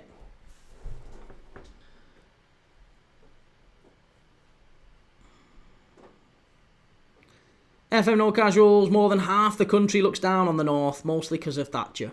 Well, exactly, yeah. And for that reason, we don't feel particularly welcome or invested in this sort of London-centric. Yeah, it is a north-south divide. It's massive in England. It's such a cultural thing, isn't it? The north and the south, and it does feel like the south are far more invested in the national team than us northerners are. Swifty, Newcastle and Sunderland always well represented at England games. Possibly more so than we are, yes. But I do feel like that was an area geographically that was that would feel it maybe a little bit as much as we, maybe not as much as we did, but certainly would feel it.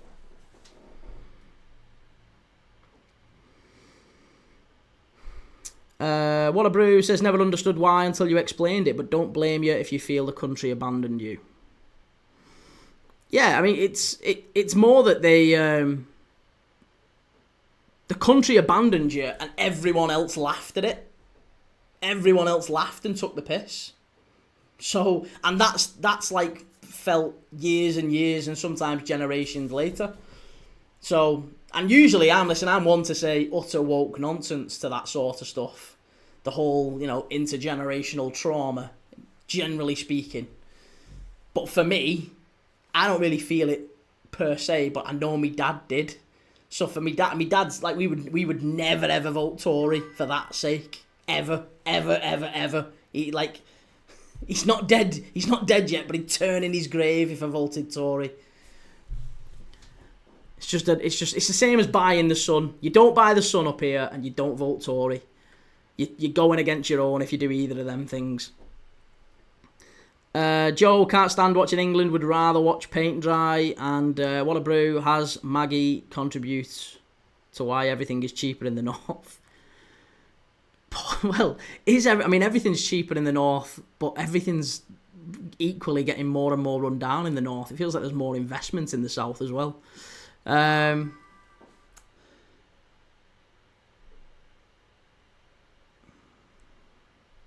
Rodri, Lancashire always, clubs well represented following England. I think it's more a case of big clubs can't spread their time and money equally. Lancashire club, well, yeah, smaller clubs certainly. Smaller clubs maybe are a little bit more invested in it because it's an opportunity to see the top players and support them as they are your own. So some people do get more invested in England than they do their own team because people ultimately want to see their team win, don't they? Reese's Footy Feed, Lancashire clubs. Sorry, I got that confused.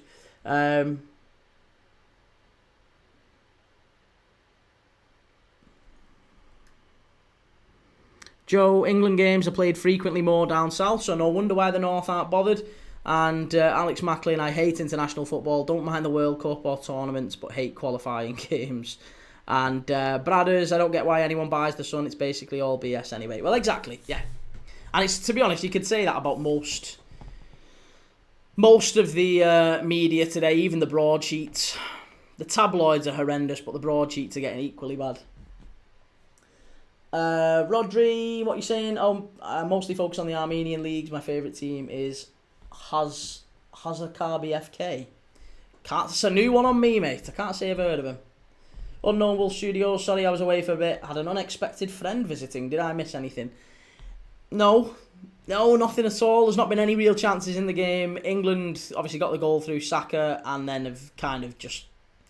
It's been a really poor game. I'm not going to dress it up any other way. It's been a poor game. England won, Serbia 0. Serbia haven't had any chances. England haven't had any chances.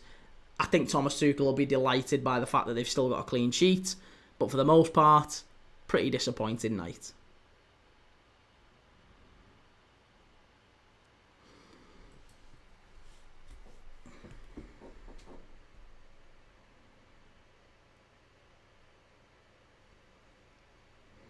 Bradders, what's the most random league you've covered on here? Latvian League.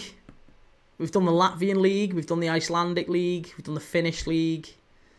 I'll be doing the Argentinian League on Sunday. We've done the African Nations World Cup qualifiers, but we've also done the COSAFA Cup. and the Unity Cup as well, which was Trinidad and Tobago against Jamaica. So we've done some rogue international games, but the strangest league. I don't know, we've done the Danish Super League. We've done a load. We've done absolutely loads of leagues. Strike miles wide. Clark Key, you should do the Northern Ireland League. Well, we've done some Northern Irish teams in the early stages of the Champions League. I think I was probably the only streamer, the only person, when I went on YouTube after the fact, I searched for the early, like the first round qualifying games of the Champions League, the Europa League, the Conference League. I think I was the only person in the whole of YouTube doing those games, and we was watching games like Skendia against Pennybont of the Welsh Premier League, against Skendia of Macedonia, I think they are. So yeah, we've done the Lithuanian champions. We've done loads of games. We do everyone us. Battle of the Bomber Clans.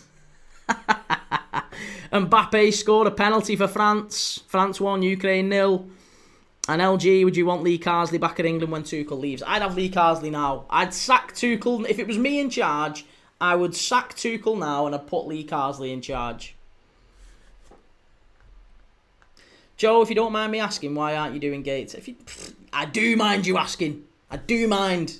No, if I don't mind, do you know what it is?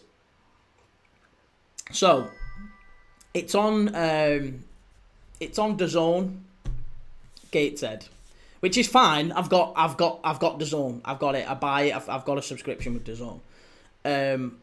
But you have to get it through an app.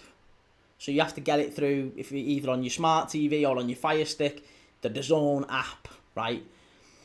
And there's always like a 30-second delay with the goal going in on the screen and it actually going in. So you often see it pop up on flash scores and stuff when the game's on DAZN. If I mistakenly I don't use flash scores unless it's for like all the other games. So I'll make a point. If like the other night, for example, right, we was watching York City against Rochdale on DAZN National League game. I ticked all the other National League games except York City and Rochdale because I knew it would come up. I'd see that a goal had scored before I actually see a goal being scored, and it's well annoying. Whereas if it's on Sky Sports or TNT or any other game that you can get kind of plugged straight into your Sky or Virgin box or whatever, all other boxes are good. Other providers are available. If you get them to that, there's no delay. I see it the same time as everyone else. So I've just looked at it and gone, well, MK Dons and Salford is a bigger game, quote unquote, a bigger game. I feel like it's two teams fighting at the very, very top of the table in League Two, and I'm not sure Forest Green and Gateshead necessarily will have the same pull. Plus, it's a pain in the arse with that delay. You'll get divvies in the chat. We'll get divvies in the chat saying 1-0 before I've actually seen it, and I can't be arsed with it. Kind of ruins the experience. Bradders, it's nice to find someone that doesn't just do the big games and genuinely loves the sport. I'll watch anyone, mate. I feel like everyone's like this to a degree on this channel anyway, because most of the people who find me and stick around just love football. They're sad. We're sad. Sad like me, and they'll watch anyone. I will watch absolutely anyone. I love it. A game of football, I love watching, so it doesn't matter who. But yeah, I'll obviously cover the big games because you kind of have to if you're trying to grow a channel. GHK, but there's a 30-second delay on your brain too. And that's not even a joke. I've got epilepsy, so I have. Yeah, there is a 30-second delay on my brain. Reese's Footy Feed, did you used to be in Liverpool Urchins before your epilepsy started? Someone said on here once, but it just seems totally uncharacteristic of your nature. What's Liverpool Urchins? Did you used to be in Liverpool Urchins? I don't even know what that is. Let me Google it. Liverpool Urchins. List of hooligan firms. Oh my god, I didn't even know what that was. And I'm from not far away from there. No, absolutely not. Someone said that. Someone said that I was in Liverpool Urchins. You are joking me. No, I'm not. I'm not that way inclined, mate. No, I've had a couple of minor scraps at the footy. Unless you listen to Joe will tell you I'm basically Green Street hooligan, football hooligan. Stay away from him. But no, I've never been involved in it like that, mate. I'm quite impressed by that. I didn't think anyone thought I was a hooligan. All this time, have you been sort of dwelling under the illusion that, you know, he's a bit of an hard knock, that Key. He's a bit of a... Got to watch out for him. Rodri, Key, if anyone's ever rude to you, don't listen to them. You're a very nice and good person. That is very kind of you, mate. You too. Lots of love to and safe journey as well back from Armenia. What we saying? Fair enough. You have to do our Walsall game, then biggest game all season. When is that? I promise you. I absolutely promise you, mate. I will do a Gateshead game. I'll do a Gateshead game before the end of the season. I'll try and build one in before the end of the season. Actually, not I'll try, because try is the intention to fail. I absolutely will do a Gateshead game before the end of the season. I promise you. I promise on all that I have holy. Clarkey, Salford owners are former Man United players. They are indeed. And what a brew. Saturday 22nd, you should do Aldershot v Woking. Best non-league derby about. Saturday the 22nd. Hey, that's a good shout. I need to look for 22nd because I don't know who we've got on the 22nd. Let's have a little look-see. Saturday the 22nd. The Championship is back on. Oh, we can't. It's the Prem. The Prem's back on that weekend. Yeah, you said Aldershot and Woking. Burnley and Chelsea kick off at the same time. I don't think I can swing that. I'll have to watch Aldershot. I'll have to watch Burnley Chelsea. David Massey watching England and falling asleep. Yeah, we're the same, mate. It's crap, innit? It's an absolutely dreadful game. So we're just having a chinwag and a chat about other stuff. Feel free to jump in. Joe, he kicked me nan down the level 7 stairs at Newcastle away onto the pitch. She had it coming. I'm not even going to deny that one. What a brew. Loves a bit of the marching powder in the concourse toilets. Oh, aye, the old bugle. Absolutely not. Timbo, if Liverpool stopped existing tomorrow, would you support another team? If so, who? Yes. I'd probably, if Liverpool stopped existing, then I imagine there would be some sort of a Phoenix club like AFC Liverpool. I'd love that in a way. I'd love that, because what would probably end up happening is I'd get to go back to watching like proper non-league. I love non-league footy. It's fantastic. So in a way, I actually wouldn't mind that. I'd probably support whoever the Phoenix club was, who Liverpool fans would create if Liverpool stopped existing. But if we stopped existing full stop and there was no Phoenix club, there was nothing.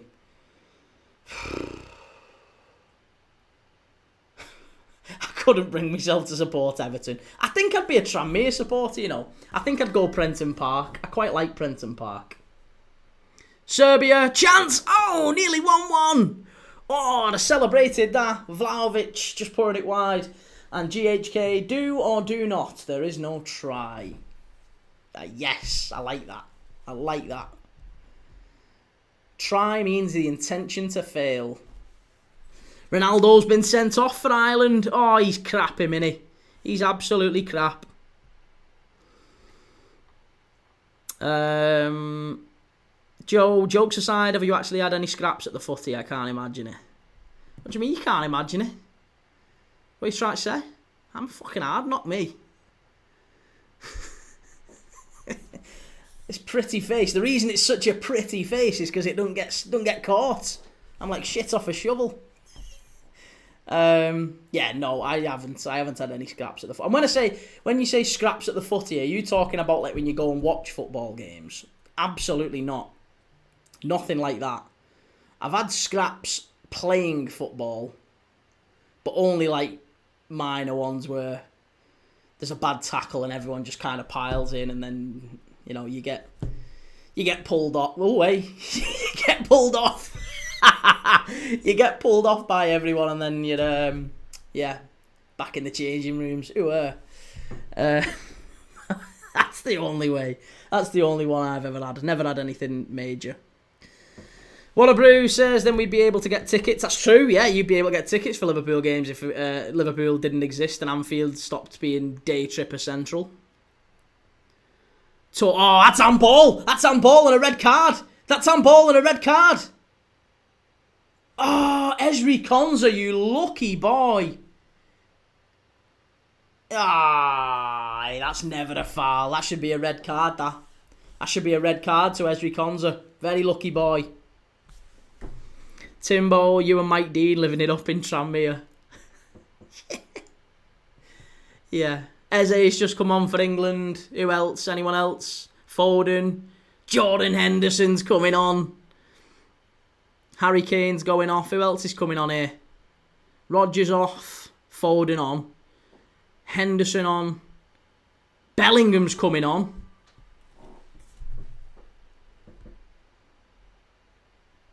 There's like 5 changes here. Declan Rice has gone off for Henderson. Rodgers has gone off for Bellingham. Foden for Kane. So I think maybe we're playing with a false 9 here now. England have gone with no centre forward. GHK, it's the padding that has saved your face. Sorry. You fucking lousy bastard. That was absolutely outrageous. So uncalled for. The padding. It's falling off me. Timbo, he's saying you're such a lovely gentleman you wouldn't scrap anyone. Gentleman. Hey, put your dukes up. I don't think I'd get far with that. I'd get dropped in a heartbeat. Joe, I'm pretty sure you're the West Ham hooligan who fought off the IZ Alkmaar fans. And Timbo, he's done it again, tugging in the box and now getting pulled off. Getting pulled off at the football. Standard. Jake, on the 22nd, we play Forest at home. Score prediction for that game. Mine's 2-1 to us.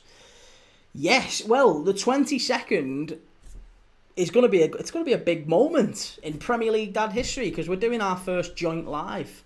Be Yourself Dylan is a big Forest fan and he's going to be on the live with me. So it's going to be our first dual live. Chance for England. Oh, nearly 2.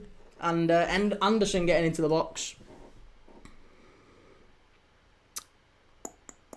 Bradders, is he testing Bellingham as the furthest forward then? I think that's what his plan is actually going forward because there isn't an obvious alternative to Harry Kane at centre forward. I think what he does is tries Bellingham at centre forward. And that's not what he wants either, but I think that's probably where Bellingham ends up going because it solves a bit of a problem further back, doesn't it? It means that he only then has to decide between Foden, Palmer and Saka for 2 positions. Whereas if he's got to decide between Foden, Palmer, Saka, Bellingham for 2 positions, he can't have 2 of them sat on the bench. It'd be chaos. He wants to try and get them on the pitch in some way. And I think Bellingham being at centre forward might be the little trade-off with that. Timbo, I am half England, half Kosovo Albanian. So England-Albania is a family derby. Half Kosovo Albanian. Wow. That's awesome. I'd love that. I'd love, maybe not necessarily specifically Kosovo. I'm nothing against Kosovans or Albanians or either or whatever. But I'd love to have a bit of mixed heritage. I haven't really got it. I did an Ancestry DNA thing once and it said I was 12% Swedish. No Swedish heritage as far as I'm aware. But it said I was 12% Swedish. You had to, I had to spit into a jar and then they test your DNA and yeah, I was overwhelmingly English, but I was 12% Swedish. So there you go. Maybe I can play for Sweden. I need to get onto Graham Potter. What a Brew says, games are snooze, give us a little football tenable. Yeah, let's have a little quiz. In fact, I'll tell you what, should we carry on the thingy game? Because we haven't done that for a while. Should we do our A to Z 11s?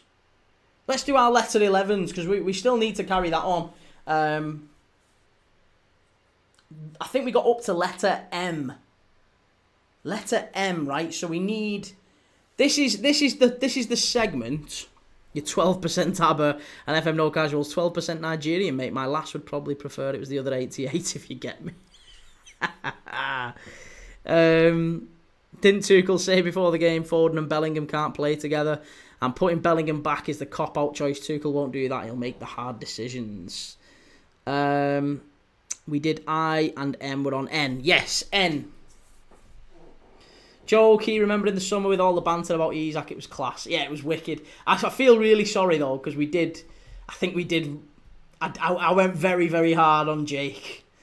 And it was nice. It was nice. It was a good I told you so moment. But in fairness, he's done now so far. So, like, yous are getting a bit of a laugh out of it, if nothing else. You've got 130 million and we've not had the player we thought we were getting. So, hopefully we still will. But up to now, you're having the laugh, aren't you? We had a big laugh in the summer.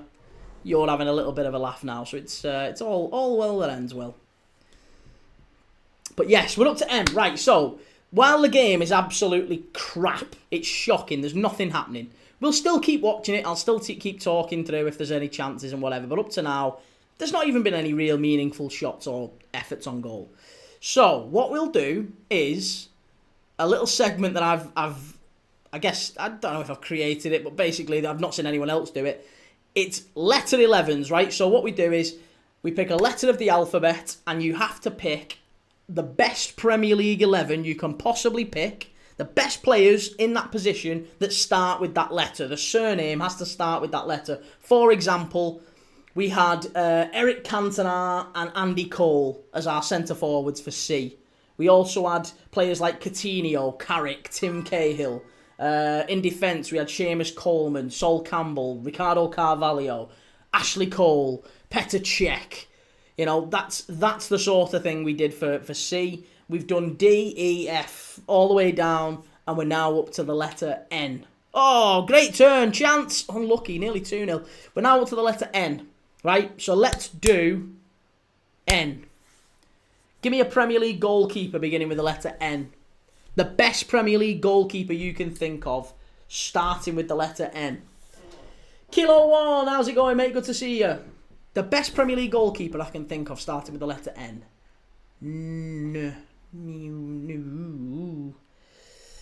N, goalkeeper. Goalkeeper LG. We've got to work back to front. 4-4-2 as well. So we play 2 centre backs, 2 full backs, 1 goalkeeper, 2 wingers, 2 centre mids, 2 strikers, right? And we need all of them to start with the letter N. N for November. Keepers. Got to be a goalkeeper, a good goalkeeper who played for I don't know what I keep thinking, Neville Southall, but Neville Southall's obviously wouldn't be in N, he would be in S. And he didn't really play in the Premier League anyway.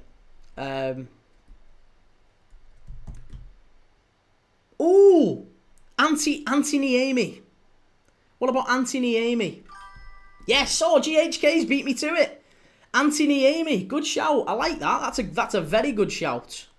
He's Finnish. He's not Finnish, he's 28. What about Anthony Amy? I can't believe he's not picking Anthony Amy. Yeah, so we'll do Anthony Amy. Give us some defenders. I think Gary Neville's got to go in at right back, hasn't he? Gary Neville right back. Centre backs. Timbo, is it Van Nistelrooy, N or V? He'd be a V. Yeah, he'd be a V. Phil Neville left back. Okay. Maybe, yeah, Gary Neville right back, Phil Neville left back. Lucas Neal. What about Lucas Neal, centre back? Australian. Lucas Neal played for Blackburn, played for West Ham. He was good, wasn't he? He was a centre back. He was kind of a left back as well. But if we put him at centre back,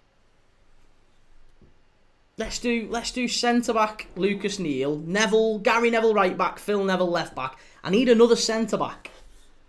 Another Premier League centre back beginning with N. Come on, there's gotta be some.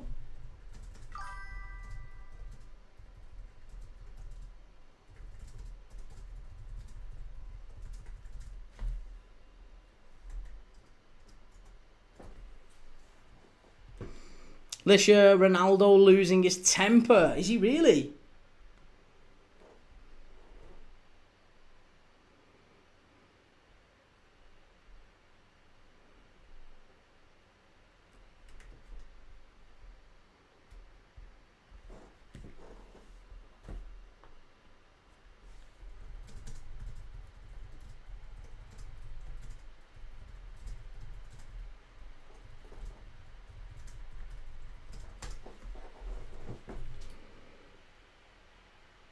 Gary O'Neill, not sure what position he played. Stephen and Zonzi. And Zonzi would be a centre mid. Gary O'Neill was a centre mid as well. Maybe a right winger at a push. Ooh, and Gotti. Do you remember Ngotti? Where did he play? If he was a centre back, we'll have him. Bruno Ngotti. Yes, Bruno Ngotti. That's a fabulous one. He played for Bolton and he also played for PSG and he played for AC Milan. Fabulous shout that. Bruno Ngotti and Lucas Neal. With Gary Neville, Phil Neville and Anthony Amy behind him. That's not quite as easy. Ends a very difficult one. Okay, midfield. Nani. Would Nani go in there?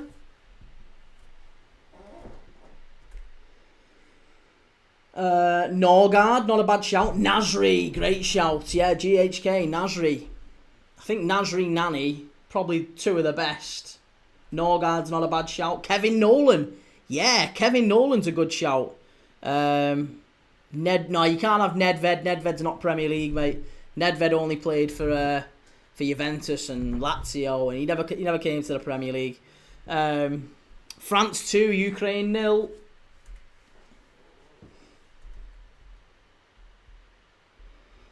Illiman and Dye, someone's saying, but I don't think was Illiman and Dye better than Nani or Nasri? No, I don't think he is, in my opinion, anyway. So I wouldn't go with Illiman and Dye. Kevin Nolan's a very good shout, though. I like Kevin Nolan.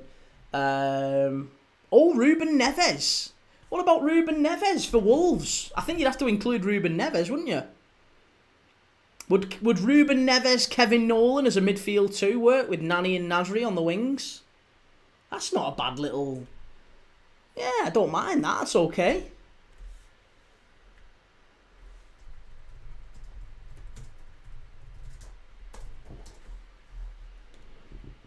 Mark Noble. Oh, Mark Noble with Neves. Or Mark Noble with Kevin Nolan. I think they played together, didn't they, to be honest?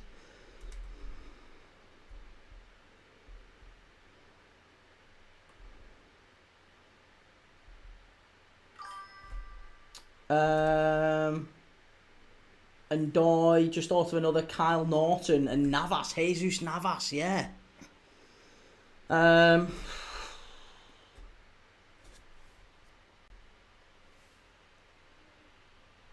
We've got to think of strikers. Strikers beginning with N.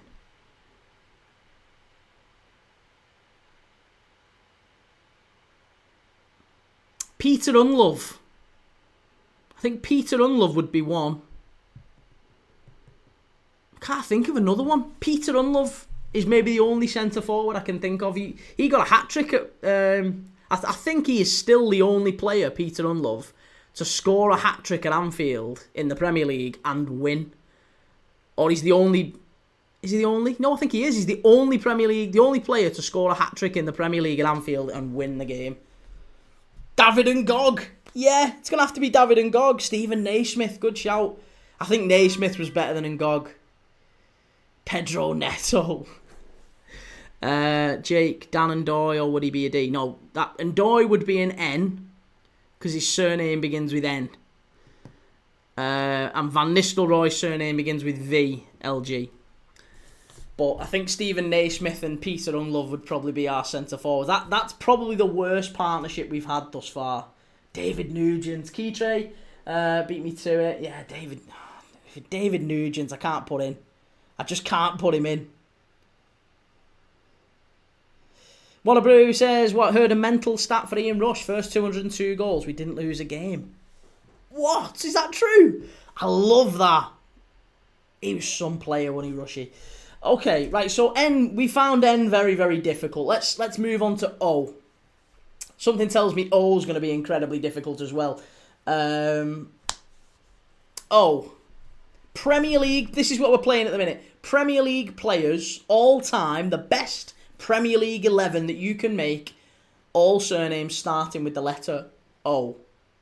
Goalkeeper.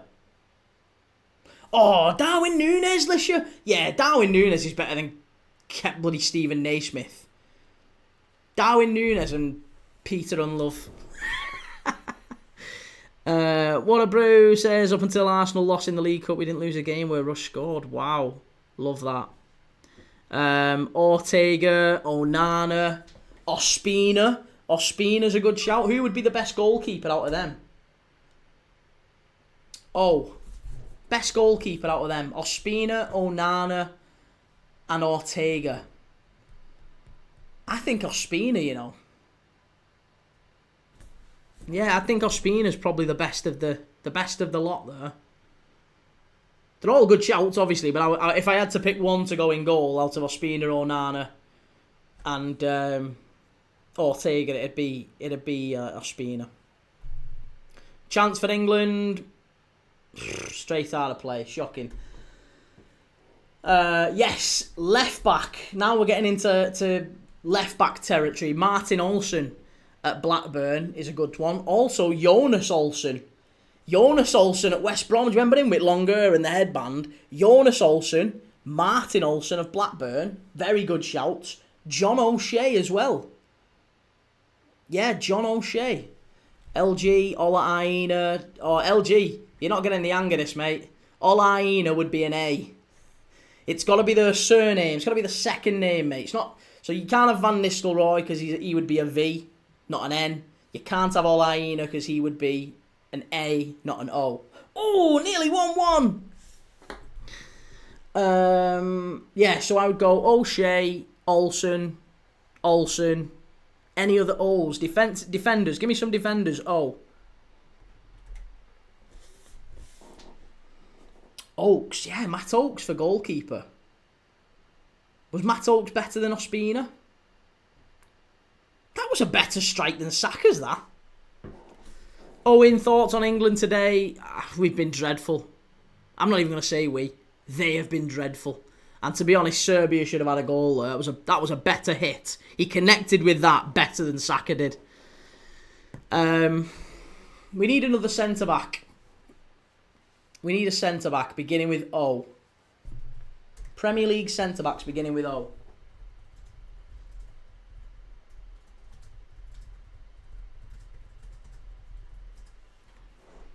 Otamendi, great shout. Yeah, it has to be Otamendi. Oscar's a good shout too. What about midfielders then? Let's go into midfield. Overmars, Mark Overmars for Arsenal. Ozil for Arsenal as well. Would we have Ozil, Overmars? JJ Okocha is another very, very good shout. I like that.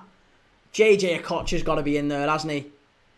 Oh, JJ Okocha, Overmars, Ozil, Onana maybe from Villa. Give us a little bit of a defensive solidity. Elise for the winger, Odegaard. Oh, very good. Yeah, I like that. Maybe Elise, Overmars. That is the most unbalanced midfield ever, though, that, isn't it? Elise, Overmars, Odegaard, or Elise, Overmars, Ozil, and Okocha. they're all. It's all out attack. JJ Okocha was more of a left winger, so I think we'd have to decide whether it's him or Obi Mikel for defensive solidity. Yeah, maybe. Although isn't his name John Mikel Obi? I wouldn't put him in anyway. Just because of the ambiguity over his name. Onana maybe I could get away with. You win by scoring more. That's true enough. That's very true. Okay. And then up front, we need centre forwards. Michael Owen. I feel like Michael Owen has to be a starter, doesn't he? And I don't like Owen. Ollie, enjoying the game. Key, yeah, it's not particularly, mate. We're playing games. We're playing quizzes instead of watching England. That's how bad the game's been.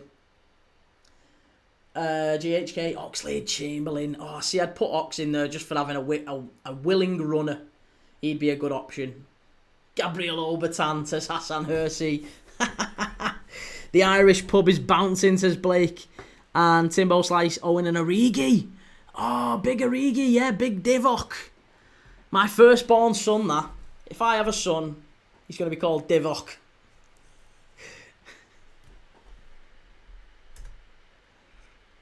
Leon Osman, a good shout, yeah. Egil Ostenstad. Bloody hell. Egil Ostenstad is brilliant. I love that.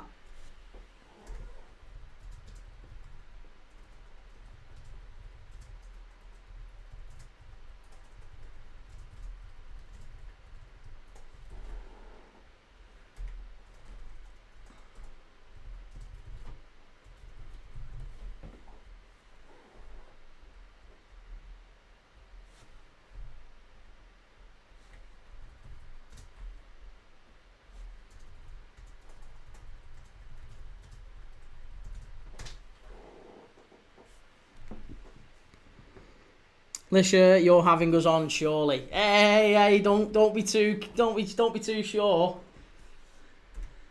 Okay, right. So where are we up to now? P. Or Oscar? Yeah, Oscar. Maybe Oscar goes in there, but I don't know if he's better than. Is Oscar better than Overmars or Okocha? I don't think Oscar's better than Overmars. I'm not sure he's better than JJ Okocha either, to be honest. But I did like Oscar. He's a very good player. G. Lawrence, Saka's goal was lovely, Key. He shinned it. What do you mean it was lovely? He shinned it. Have a look where it connected with his foot. It was a lovely goal. Odemwingie, yeah. Odemwingie's another good shout.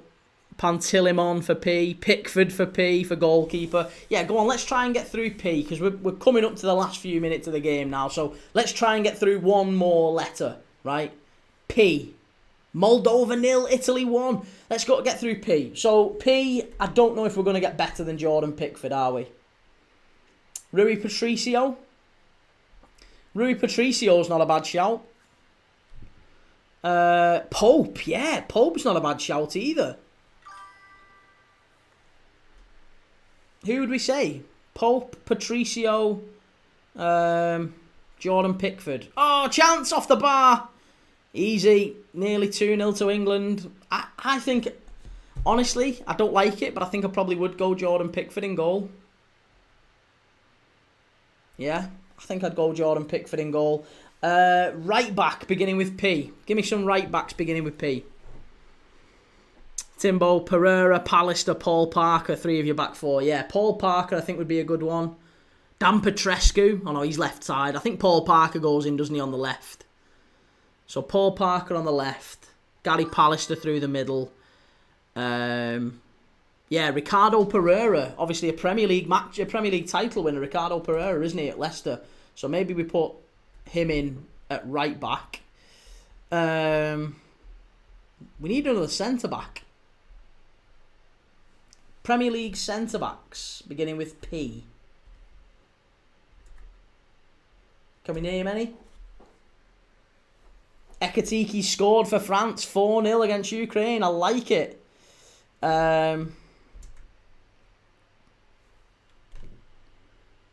We need a centre-back beginning with P. I think John Pansel is maybe the best we're going to manage. Yeah, John Pansel maybe. Pedro Porro for right back. Oh, Pedro Porro. Yeah, Pedro Porro has to go in over Pereira, doesn't he? John Pansel maybe has to go in. at centre-back. In midfield, let's do midfield. So I think, yeah, Pires is a good shout. Robert Pires.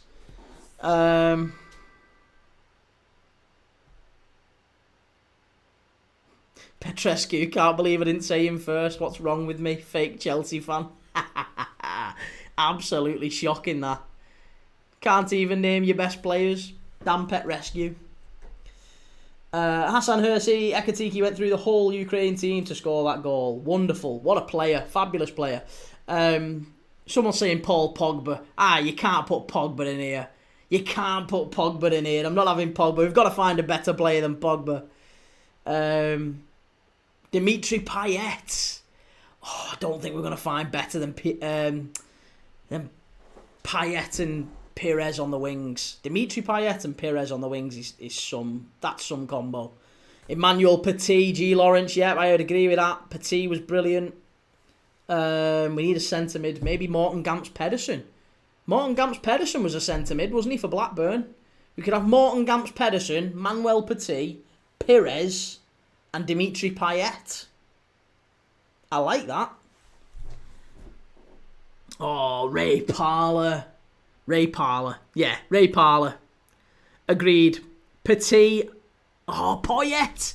Gustavo Poyet. Can we leave the Romford Pele out? The Romford Pele, Ray Parlour. Can we leave him out? I almost want to drop Payet for Parlour. Parlour was brilliant. But Poyet was really good. I like Gus Poyet as well. England must score here. Chance. Oh, that's a great goal. Fabulous goal from Eze. That was brilliant stuff. That was a really, really good finish. I've got to give credit where it's due there. That was a really, really good finish. Can't really fault that. England 2, Serbia 0. Great goal. Park Ji-sung. First name is initial. Yeah. Scotty Parker. Oh, Scott Parker. Unknown Wolf Studios, not the best of games, but at least the Bacardi's made it a bit better. And just as you say that, they score. There you go, mate. It's a great finish, this, though. It's a really good finish. Just opens his body up, right-footed, top corner. I mean, he telegraphs where that's going, and the keeper still can't get to it. It's a really, really good pass from Foden as well. Weight's perfect. And it's just a brilliant finish from Eze. Fair play. Really like that. Pavlyuchenko and Podolski up front. What about Alexandra Pato? But I agree. I think it is Pavlyuchenko, Podolski, Pedro. Yeah, Pedro for Chelsea. It's so hard to make the best team you possibly can out of them lot because there's just a wonderful bunch of players there, isn't there? PK for winger. PK? Who's PK? Claudio Pizarro. Oh, David Platt. Kevin Phillips. Yeah, Lisha, you've absolutely nailed it. Kevin Phillips has to go in there now. Why is there a goal check? Why is there a goal check on that? What's the check for? Oh, yeah, no, that is a foul. That should have been a foul, to be fair. That should have been a foul. It's a foul. That is a foul, but they're not going to give it. It's 2-0 England. That was a foul from Bellingham. It was a definite foul. Reece, 2 Arsenal goal scorers. Well, how about that? Blake Griffin, Van Persie. Van Persie would be a V, wouldn't he? I think when it gets to V, we're blessed because we've got Van Persie, we've got Van Nistelrooy, you know, Donny van der Beek, Raphael van der Vaart. We've got Van der Sar, you know, we've got Van Dijk.